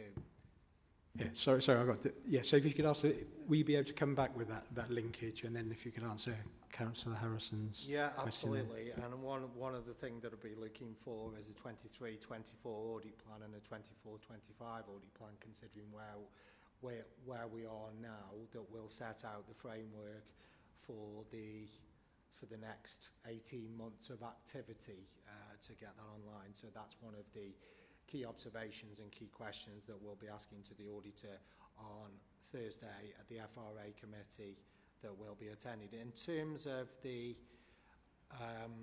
so yes, absolutely, we'll come back. In terms of the audit programme is co-designed with West Northamptonshire and the NCT and the FRA and PPQ committees, picking up all the different sort of aspects that go in there, and the risk register. The delivery of that service is through the internal audit function that we commission, and the 140 days that we commission. And just to confirm the length of appointment. So the length of appointment is tied up through the service delivery contract, the SLA that we've got with the councils, because it was delivered by Milton Keynes, it wasn't into the formal service level agreement. We have to give 6 months. We have to give 6 months notice if we wish to change that internal audit function. If I may. Sorry, they've been appointed on an annual basis. So just to clarify that, so they're appointed on an annual basis with 6 months notice period. Is that right? No, that doesn't make sense. It's a 12-month notice period, and we commission them annually. I'll just double check that. If I may, just to give, double check that. So, now I'm if you could come back it to it, just clarify that and come back to us, please. Just to say, the support services agreement that exists, that was signed between West and, well, it wasn't signed on this day, but came into effect in practice from the 1st of April 2021. Within, although not named in the support service agreement because of the Milton Keynes arrangement Andrew mentioned, that was the point at which the audit activity was effectively managed by the councils. Firstly by Milton, so it was the 1st of April 2021, firstly by Milton Keynes, and then when notice was served by Milton Keynes by the councils, that ceased, and there was an agreement that the audit activity would be undertaken by one of the councils, and then West Northants did that. And if I've got my dates right, Andrew, that came into effect, I think, from the 1st of April 2022. 21. The support services agreement was 1st of April 2021, and then the WNC arrangement was the 1st of April 2022. Sorry, there's a lot of threads here, so apologies if that seemed a little bit vague, but that's the dates, Chair. Just go to Councillor Roberts and then Councillor Ansley. I'm getting a little confused, which is easy. But I'm really getting concerned. The trust, and I'm not being rude, I'm not a rude man. The trust was the answer. So the trust must not pose problems. So we need a timeline, an action plan and a timeline, and you don't miss your dates. Because it's confusing when we start talking about this year and that year and the other year. Let's get some, what are we doing and when are we doing it, and how quickly are we going to get this in front of us as a committee? I don't think that's too much to ask, Chair. If it is, I'm sure you'll guide me. Okay. Thank you for those comments. If may I come back, Chair? Yeah, sure. Thank you. Perfectly reasonable challenge, Councillor Roberts. Absolutely. And what? So effectively, when we've got the audit plan for 23-24, this current year, and one for 24-25. So that's for the as you say, for the next 18 months.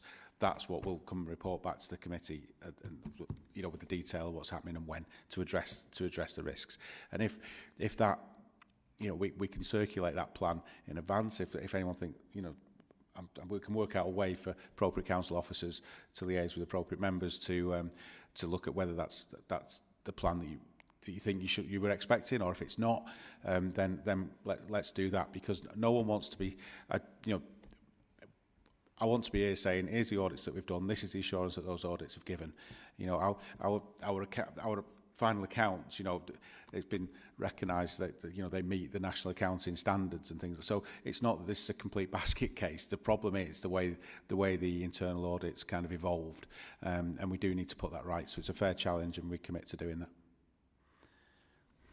Yeah, I think my original challenge still is there. I don't think there's sufficient to give satisfactory assurance. So if we get that annual report again and it stays in there, I'd say to the leaders and the council in general, I say I don't agree with that, because I don't know what everybody else thinks, but I don't think there's sufficient there, and I think they should reflect on that opinion, because I think there's a restriction of scope. It's not wide enough. There's not enough work there to be able to draw that conclusion on what we've heard today is how complex your area is. It's really complex, and that level of internal audit work is not sufficient to draw a satisfactory conclusion, in my opinion. Okay, I'll go to Councillor Anslow now. Thank you. Yes, I think I'd support what you're saying there, because I wanted to pick up on what you said at the beginning, that it seemed a bit flimsy, the audit report. You know, if you compare it to some of the others that we look at, which are produced by Northants, I'm not saying it's a competition here between West and North, but I personally would feel happier and more assured if it was a partnership that was doing the audit. And if we've got a year's, there's, you know, you're able to, they've got it for a year and then you can review. I just think that's perhaps a way forward. I don't know whether, is it Susan, whether you're part of that? Are you part of the group, the team? No, you're not, are you? Rachel, yes, okay, yes, Rachel, I love your reports. I know exactly what's going on when I read your reports, and I've learned a lot. And I just think whether that might be a way forward, and we might then feel happier. Maybe if I ask you both the question, do you feel that there's satisfactory assurance from the work that's done there? I think, Chair, there's only one answer to that, isn't there? Which is why no. Thank you. That's really helpful. Which is why the Finance Resource Audit Committee laid the challenge down, which is why we got a statement from colleagues in West Northants, and you know we want this to be right for all of us. Okay, that's really helpful, because it means we're all on the same page. So you're recognising what we're saying. You know, we're not here to just challenge you. We're here for the best outcome, and so I think we need to go away from here and think about how we can get those levels of assurance. I don't know. I think I'll have to speak to the officers, but I think that hopefully I'll speak for the committee when I think that's what we're looking for. I don't know. I'll look for any nods or comments from Councillor Jelly. I think that's what we're looking for. That level of assurance from a professionally approached internal audit programme. Yeah, thank you, Chair. I just want to go back a bit to what Colin was saying earlier on about working with schools to keep families together. I think it's important, and Councillor Anslow, she mentioned about the fact of budgets and everything. So we as a council have a designated schools grant that we dish out to schools every year that we get from government. I was a chair of governors for many years, and the budget I got, probably 97% of that was staff salaries. There was very little left that you could use to support staff when you have problems with children. So, for example, you know, one-to-one, teaching assistants, that sort of thing. And I think what we need to do as a council is to go back to the DFT and say, with these issues that we have with school children and problems and caring for them properly, there's not sufficient funding that goes into schools to help the schools help the Children's Trust. And they could probably save a lot of children going into care if they got the support that they could work with, you know, with safeguarding leads and so on and so forth. So whether that's an action plan we could say, from the council to go back to the DFT and work with West Northampton and say, we need more money at the school to help these people, and they can help support you with the problems you have with children. Thank you. I'm just want to get the way forward properly agreed, because I don't know if we ask Susan to work with Anne-Marie and yourselves and think about how do we get the level of assurance, because I think that's the outcome we're looking for. Yeah, so what we've agreed is that we'll have that audit, when the audit plan is produced, we will share that with yourself and appropriate officers, of course, and then come back to the committee to talk about that audit plan. That's the next steps, which we're happy to do. And of course, we work with Susan and the team on a whole variety of matters, of which audit oversight is one. But I think in terms of the audit activity for the committee, that's the next step in my mind. And what I'd also say is that it's just important to note, and I've really appreciated the level of discussion today, actually, and challenge is fine because we all want the same outcome, and that's because when the contract was originally written, there was a thing about there should only be attendance at 3 scrutiny committees a year from the trust. Now, for me, as mentioned, as a local government officer, I'm used to attending a lot more, and so is Andrew, and that's why we do. So I just want to, sometimes it's good to notice what we're not doing is saying, well, you can only see us this many times a year, it's a closed book over here, we're trying to hide stuff. That's not the case at all. So really happy to come back when we've got that plan, and then the committee can comment on the plan, and we can move on from there.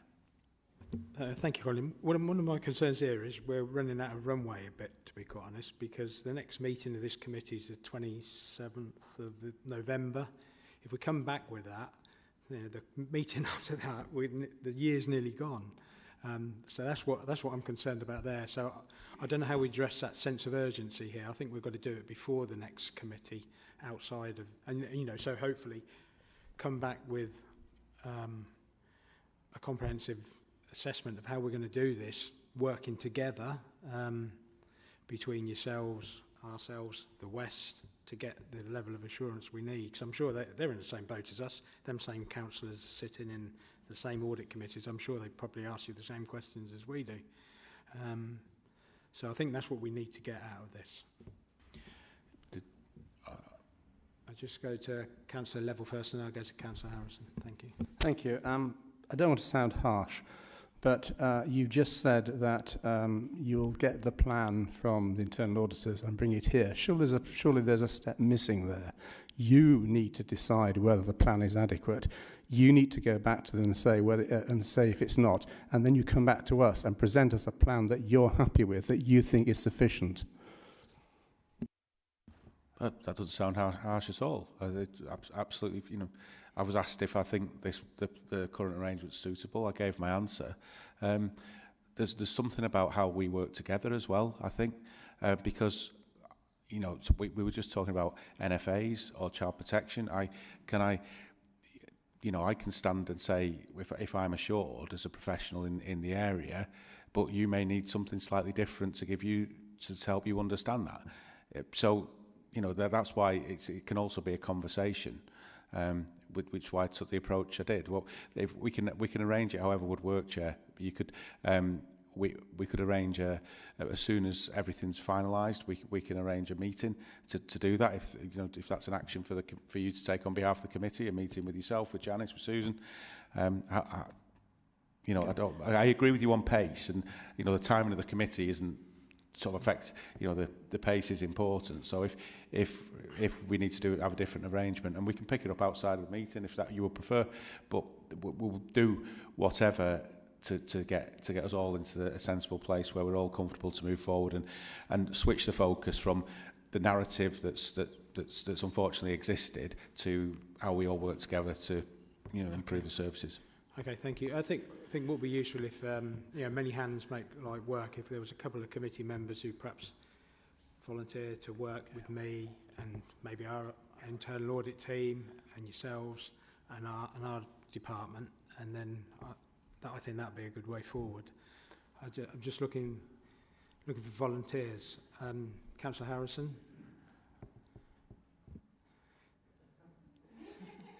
I can volunteer some, wouldn't I? Thank you. I think anybody from...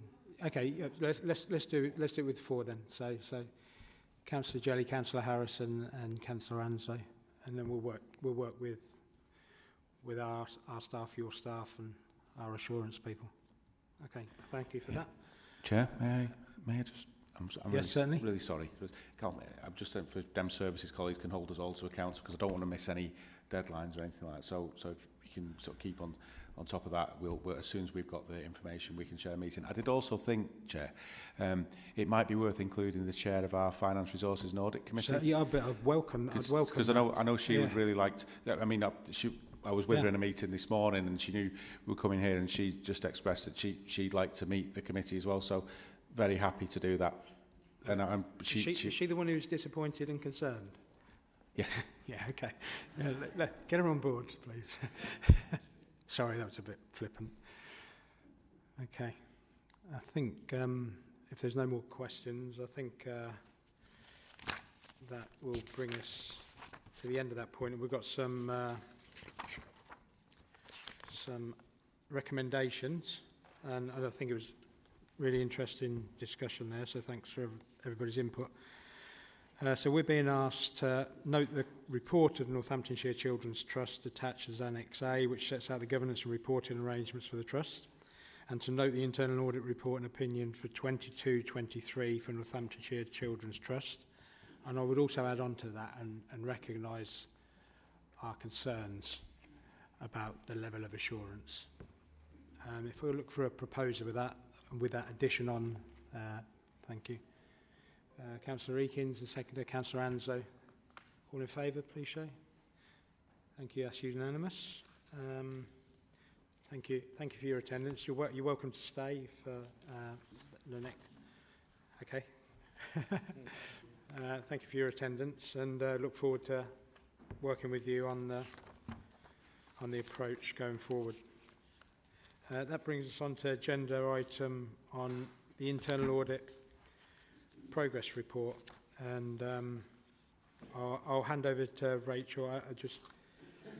Obviously we've had that, there was one of limited assurance, so there's only certain aspects which are put in the public domain there, and the full report isn't. So just if we perhaps keep it to the bits which are in our papers, although we do have further knowledge ourselves.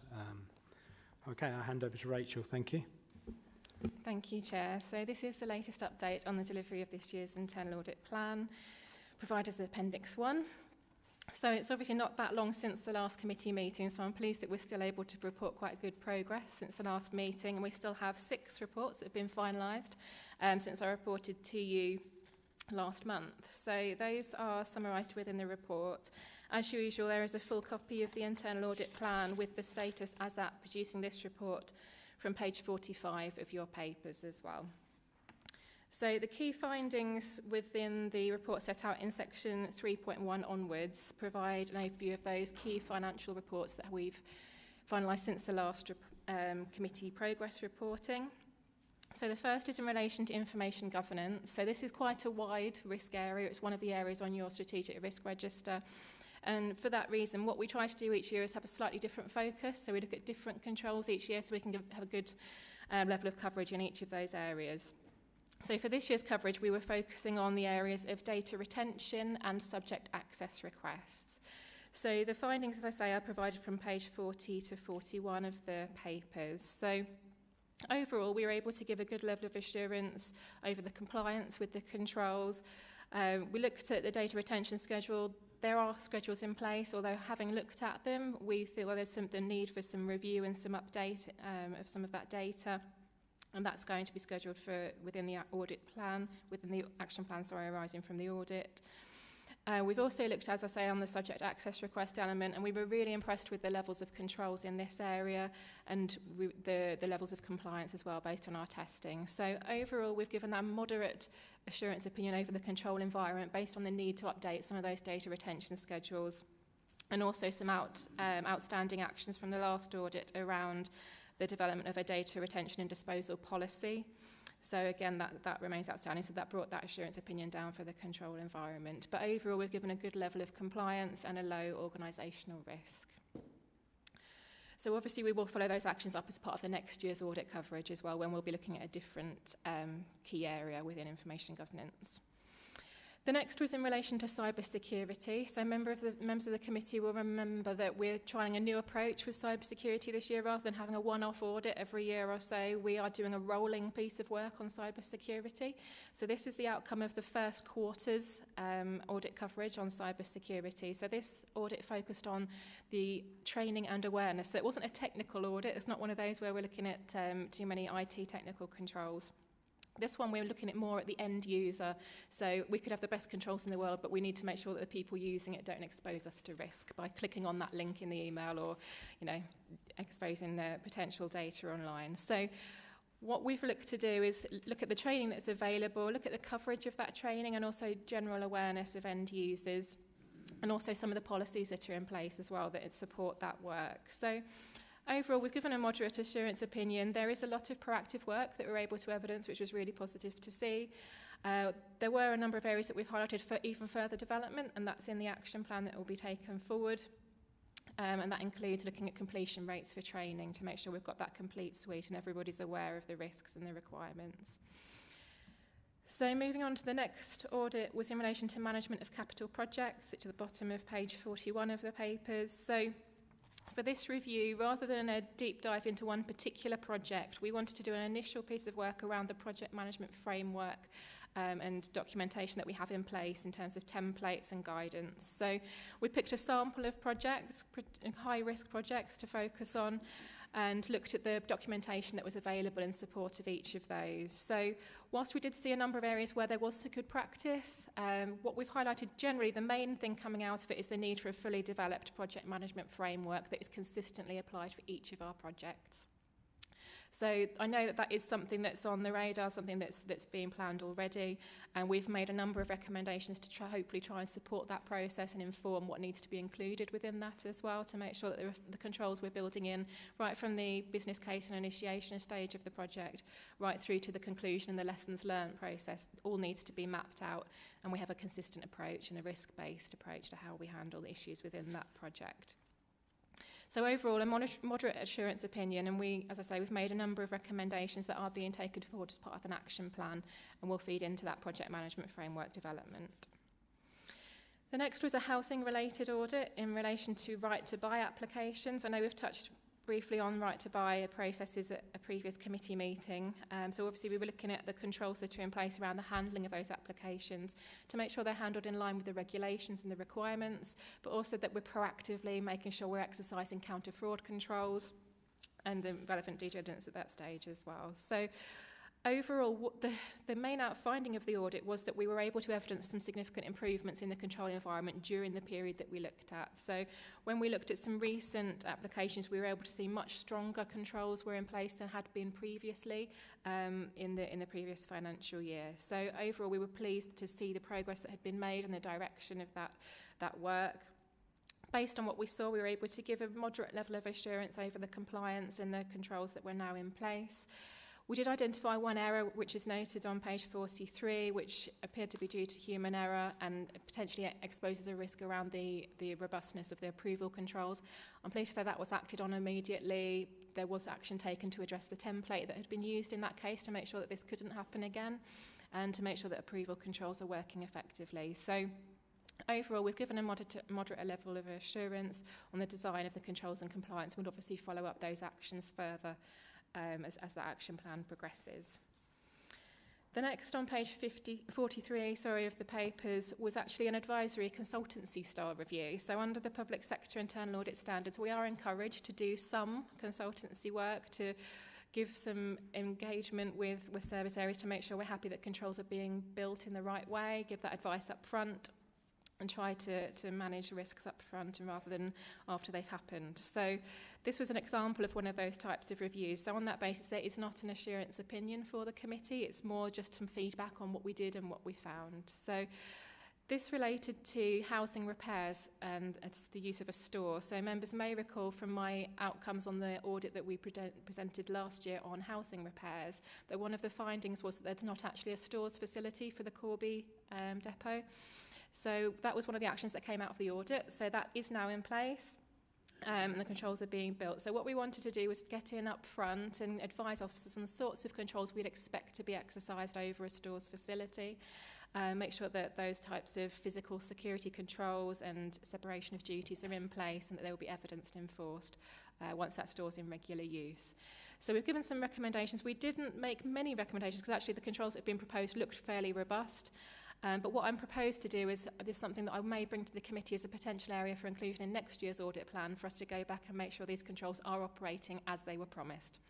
Because obviously it's an area that can be rife for non-compliance if it's not suitably managed. So if it's managed correctly, it should hopefully achieve a number of efficiencies in how the service operates, but we'll obviously want that assurance perhaps in a year's time to come back and look at how that's operating. But we've tried to do that upfront assurance and advisory work with the officers at this point. And the last report, as the Chair mentioned, is the one report that received less than moderate assurance in relation to compliance. So this is in relation to government procurement cards, which are essentially cards that are used by officers to make purchases outside of the financial system. So by the very nature of these, there are a number of efficiencies that can be achieved through the use of these cards, but the approval is always going to be retrospective. So we need to make sure that there's the right mechanisms in place to ensure that's consistently applied. So based on the testing that we've conducted in this area, we were only able to give a limited assurance on compliance, mainly due to the level of non-compliance in relation to the completion of reviews of transactions. And that's not to say that there is inappropriate spend or we've identified anything that looks inappropriate, but it's just making sure that we've got that regular review of every transaction, not just for inappropriate spend, but also in case of fraud by anyone else also taking advantage of the cards. So we've given that limited assurance, but just to put that into context, usually if I bring you a limited assurance report, quite often it will be a moderate or a major organisational risk, but here we've only given a low organisational impact. And the reason for that is because of the scale of the transactions that are going through this route. Whilst it's a notable amount, it's not anything is hugely dwarfed by the amount of transactions that are obviously going through our financial systems where we take reliance upon our accounts payable and creditors assurance work. So just to put this into perspective, during 22-23, if we take out any of the expenditure which is actually through client funds, which is not council spend, the spend on these cards was approximately 525,000 within 22-23. So that's just giving you some context around that and why we've reached that low organisational risk overall. So the rest of the report provides an update on the implementation of audit recommendations. So as mentioned on page 44, we've had 33 actions implemented during the recent period, which again, as it's only in a month since the last update that I provided for you, is encouraging to see. We currently have 76 actions which are overdue, and those are provided in a bit of a breakdown on page 55 by the categories and the amount of time overdue. So we do still have 2 actions that fall into the category of being high priority and over 3 months overdue. And these are the same 2 actions that I have reported to you over the previous year. And those are summarised on pages 56 and 57 in full detail for the committee with the latest comments. The updates also include the revised dates, which have now been set at the end of October, start of November. So hopefully, again, we will see progress before the next committee meeting, which we'll obviously report back on. And that's an overview of the report, Chair. I'm happy to take any further questions. Okay, thank you. Councillor Harrison. Thank you, Chair. Actually, just pick up on your final point about overdue management action. There do seem to be, thank you for providing the extra detail on the high priorities, but there do appear to be a fair amount of medium and some low actions that are, I would say significantly overdue, but I would, more than 3 months overdue. I just wondered how they were being, let's say, cajoled into being implemented. So that's the first sort of question. The second one's a bit of feedback, really. I think Councillor Anslow said it earlier. I think your reports are great. Really gives a nice broad picture of what's gone on in the quarter in terms of internal audit programme. there's something missing for me, though. I don't feel... I feel like I've got questions at the end of the section. It's probably because I work in internal audit, but I would really, really like, at the end of each section, just a flavour of where the management actions had been implemented. So we talk about what the issues are, but we don't actually follow that up with, actually, we're taking mitigating action in order to do the following. So I would really like to see that in reports going forward, if that's okay. To that end, the issue around human error, quite curious as to know what specific action was recommended to address that particular concern. Is it a training issue or something similar? Thank you. Okay. Thank you, Rachel. Thank you, Chair. So just to start with, so the follow-ups on the medium and low actions, I can confirm that the full list of all overdue actions, whether they be under or over 3 months and what every category, goes to the corporate leadership team on a regular basis and is scrutinised at that level. We're also looking to flag that within Corporate Leadership Network as well, which includes assistant directors. So that certainly does have a good level of scrutiny before it gets to this point, and it's very much high on the radar. So hopefully that gives some assurances. In relation to the actions on each audit, I'm happy to try and give a little bit more flavour in terms of each of them as to what the actions were. Obviously, some of them, well, if they're low priority or if they're too technical, it could get a little bit complicated in terms of the summary. But I'll try to do at least a bit of a summary on each, and we can see whether that helps. Just to mention on things like the cybersecurity, we have deliberately been quite vague in what we've said around that because we don't want to be exposing too many specific control weaknesses. So we'd like to give the committee a flavour. Obviously, if committee members are interested, full copies of audit reports are available to any member of the committee. So should you request a copy from me or via the chair or Democratic Services, we can always make those available so you can see the full action plan and the management comments as well. As I say, I'm just mindful of putting all of the details of the control weaknesses in the public domain, but it's something we can look to expand on. And the last action around the human error mentioned on the right to buy issue. So as I understand it, this related to the populating of a cell on a spreadsheet which hadn't been changed from the previous application to the new one. So basically that's now been amended so that can't happen. It doesn't just automatically populate. So that's the control that they've put into place. So I think that covers everything, but if there's anything else, Chair, I'm happy to clarify. Okay. Thank you, Rachel. Councillor Lee. And then, thank you. Two points. One is about the government procurement cards. Isn't there a flaw in the process if, and I'm looking at one of the last sentences just above the table, transactions could not be approved as they had not been reviewed by the cardholder. I think that they could not have been approved by the manager, that is. Does that not somehow encourage fraud or enable fraud? Because the cardholders know that if they do not approve their transactions, these transactions are not going to the management. So I don't want to suggest fraud is happening, but we need to tighten up the system. So I think that somehow these transactions should go to managers after 3 months, 6 months, to encourage cardholders to review these purchases. I'm curious about the nature of these purchases, but I don't want to go into too much detail. And the second point, management of capital projects, I would like to see that report, and I will ask for that. How come organizational impact is rated as medium, given the fact that we still don't know the financial fallout of Cornerstone, but the added expense of the museum being out of action now, and the art gallery not reopening, the added expense is so big that the executive did not even want to commit to ever reopening the art gallery by a specific date. So we don't know yet what the financial fallout is of that project management.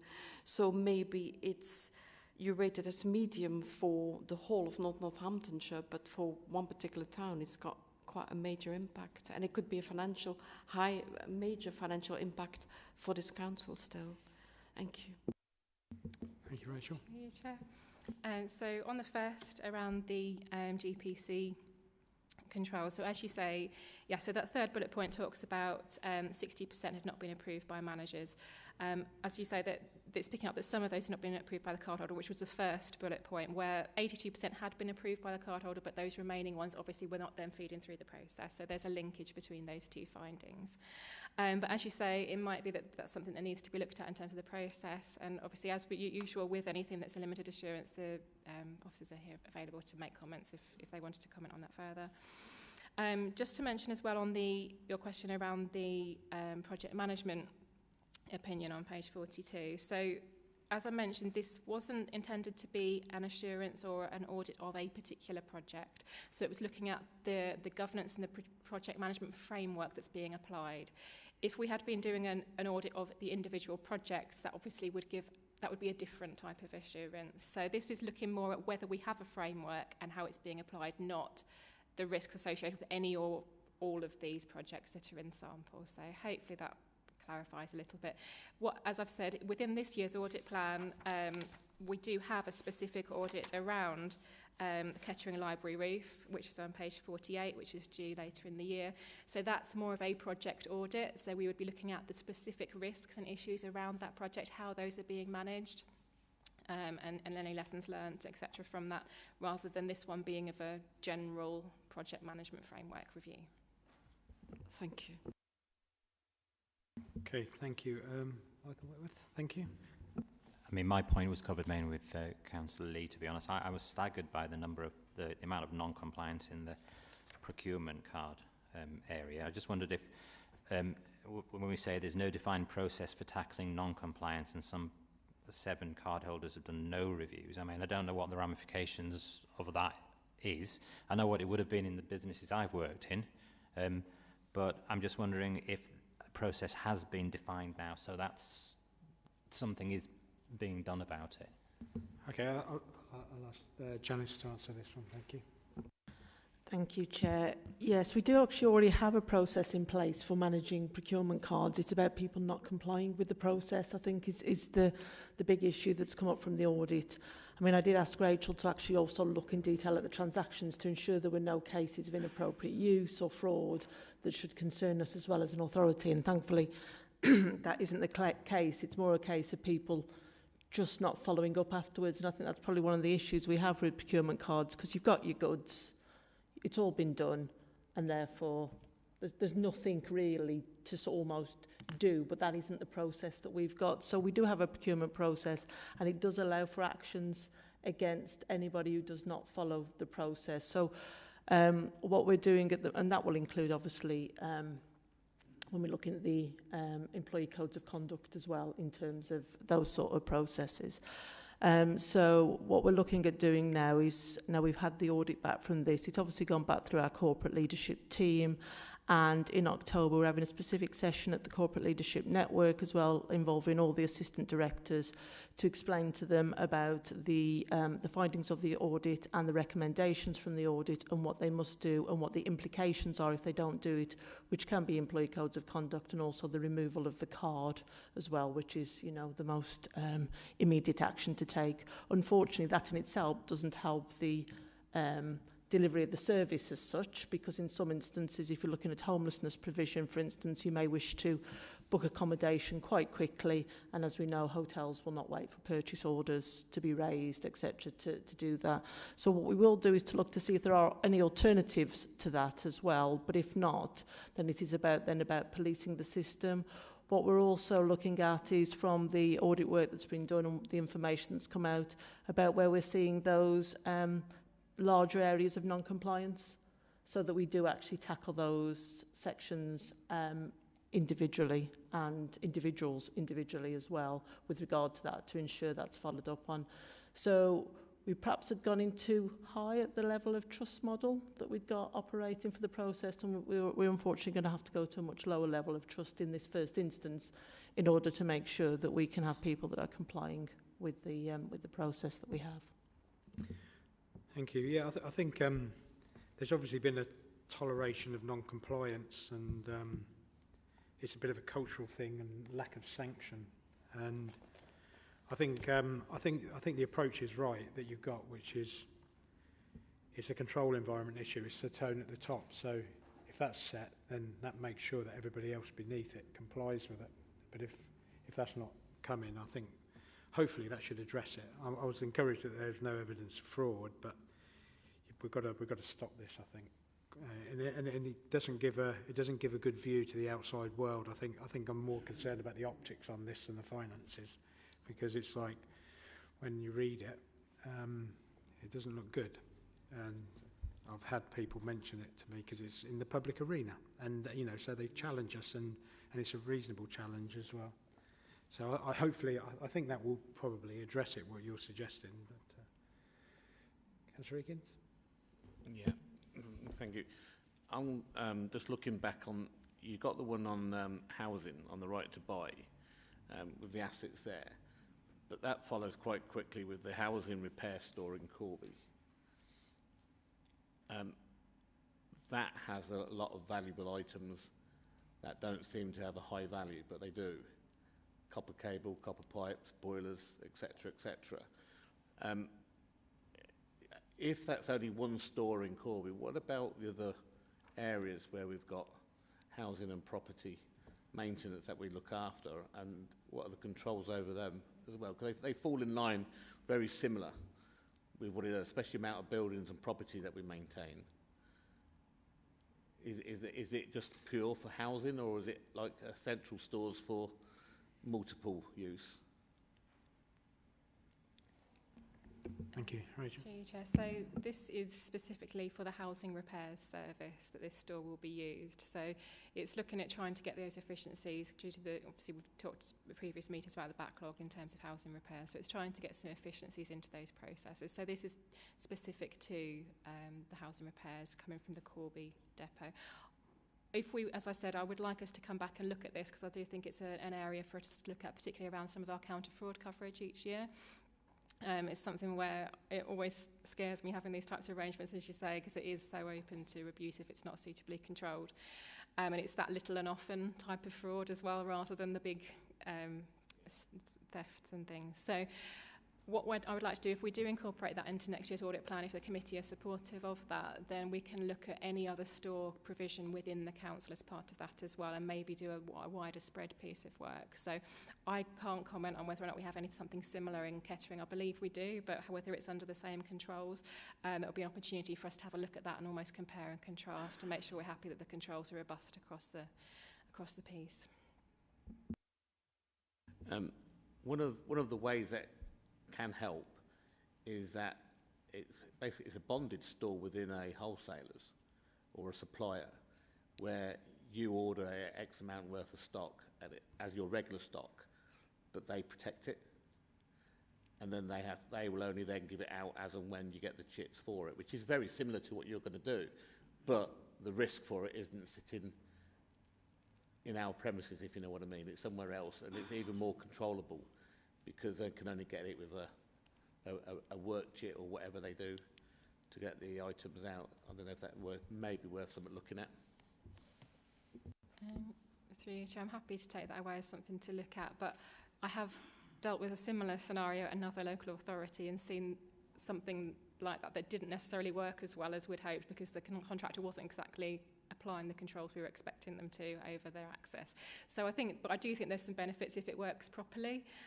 So it's something we can look at. And obviously, if we have got two stores, we want to be making efficiencies in how we're managing them as well. So let's be smart about the processes. So as I say, this is an initial piece of work while they're getting it up and running in the Corby area.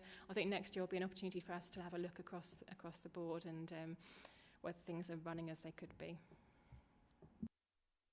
Okay, thank you. I'm not obsessed with children's services, but I'll ask Suzanne. Obviously, we've seen these two high priority actions now over due for 3 months. They've moved by 14 months and 13 months now. So the question is, are they going to get done? Because we've moved them quite a lot. Can you give us some level of assurance that they will be met, and hopefully we won't see another movement? I apologise for that, Chair. It's really difficult because it's not something that's just within my gift as the AD for Children's Commissioning and Partnerships to do. It's something that relies on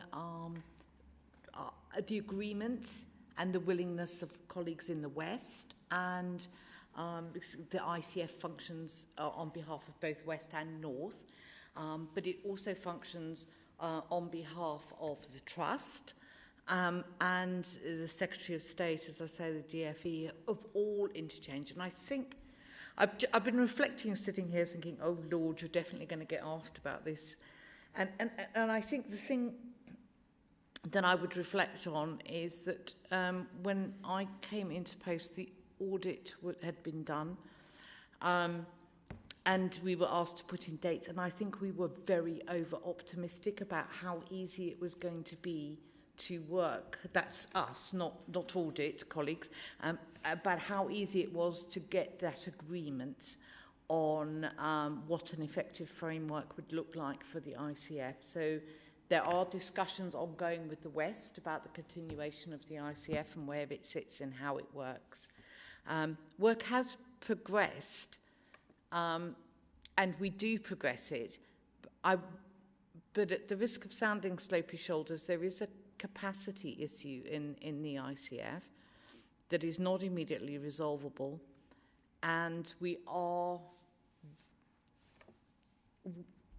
overtaken at times by work around the contract sum negotiation, for example, managing the trust finances and performance issues during the course of the year, which detracts from this. And I realise that that isn't the answer that you would like. And all I can say is we will continue to press it as and when we can to bring back. I would like to be able to sound much more confident.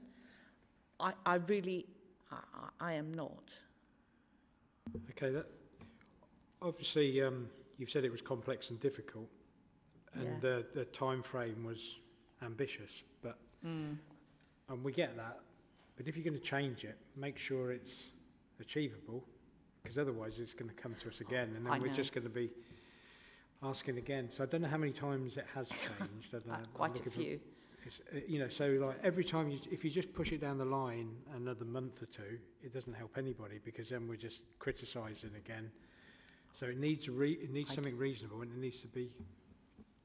I absolutely understand that, and I think that Richard, my head of service in the intelligent client function, really wants to get this done, and that's why we keep pushing those deadlines. And I think you're absolutely right, and if it's okay, I will take the action away to have another discussion with Richard and Rachel outside of this meeting and really reflect on what a realistic timetable is going to look like. I think if you can just come back with a note and saying what's the likelihood of this being met, 70%, 50%, 10%, we'd be looking for a high level of certainty. Yeah. And if it isn't, if it's 10%, then make a case for putting a reasonable date in with a high level of achievement. I will do that. I have to say things have moved on significantly since that internal audit, and the relationship issues have just become a little bit more difficult to manage over the past year. So it has made it really, really difficult. These are our key performance indicators, making sure that recommendations such a high risk are implemented. So we kind of want you to work with that. So. I do understand that. We have delivered all the others. These are just the outstanding ones, and they are. I am really sorry, and we will do our best. Thank you. I'll just see if there's any more questions. If not, the recommendation is that the committee notes the progress report attached as Appendix 1 and considers the main issues arising. If I could look for Councillor Harrison. I was going to call you Kirk then, sorry. Councillor Level. All those in favour? Thank you. That's unanimous. Thank you for another good report. It's really helpful. And I think unless there's any other urgent business, or to deal with. I don't think there is. I don't think there's anything we need to deal with. So close the meeting at 16:26, and the next meeting's on 27th of November. And see you in a couple of months, a few months. Thank you. Bye.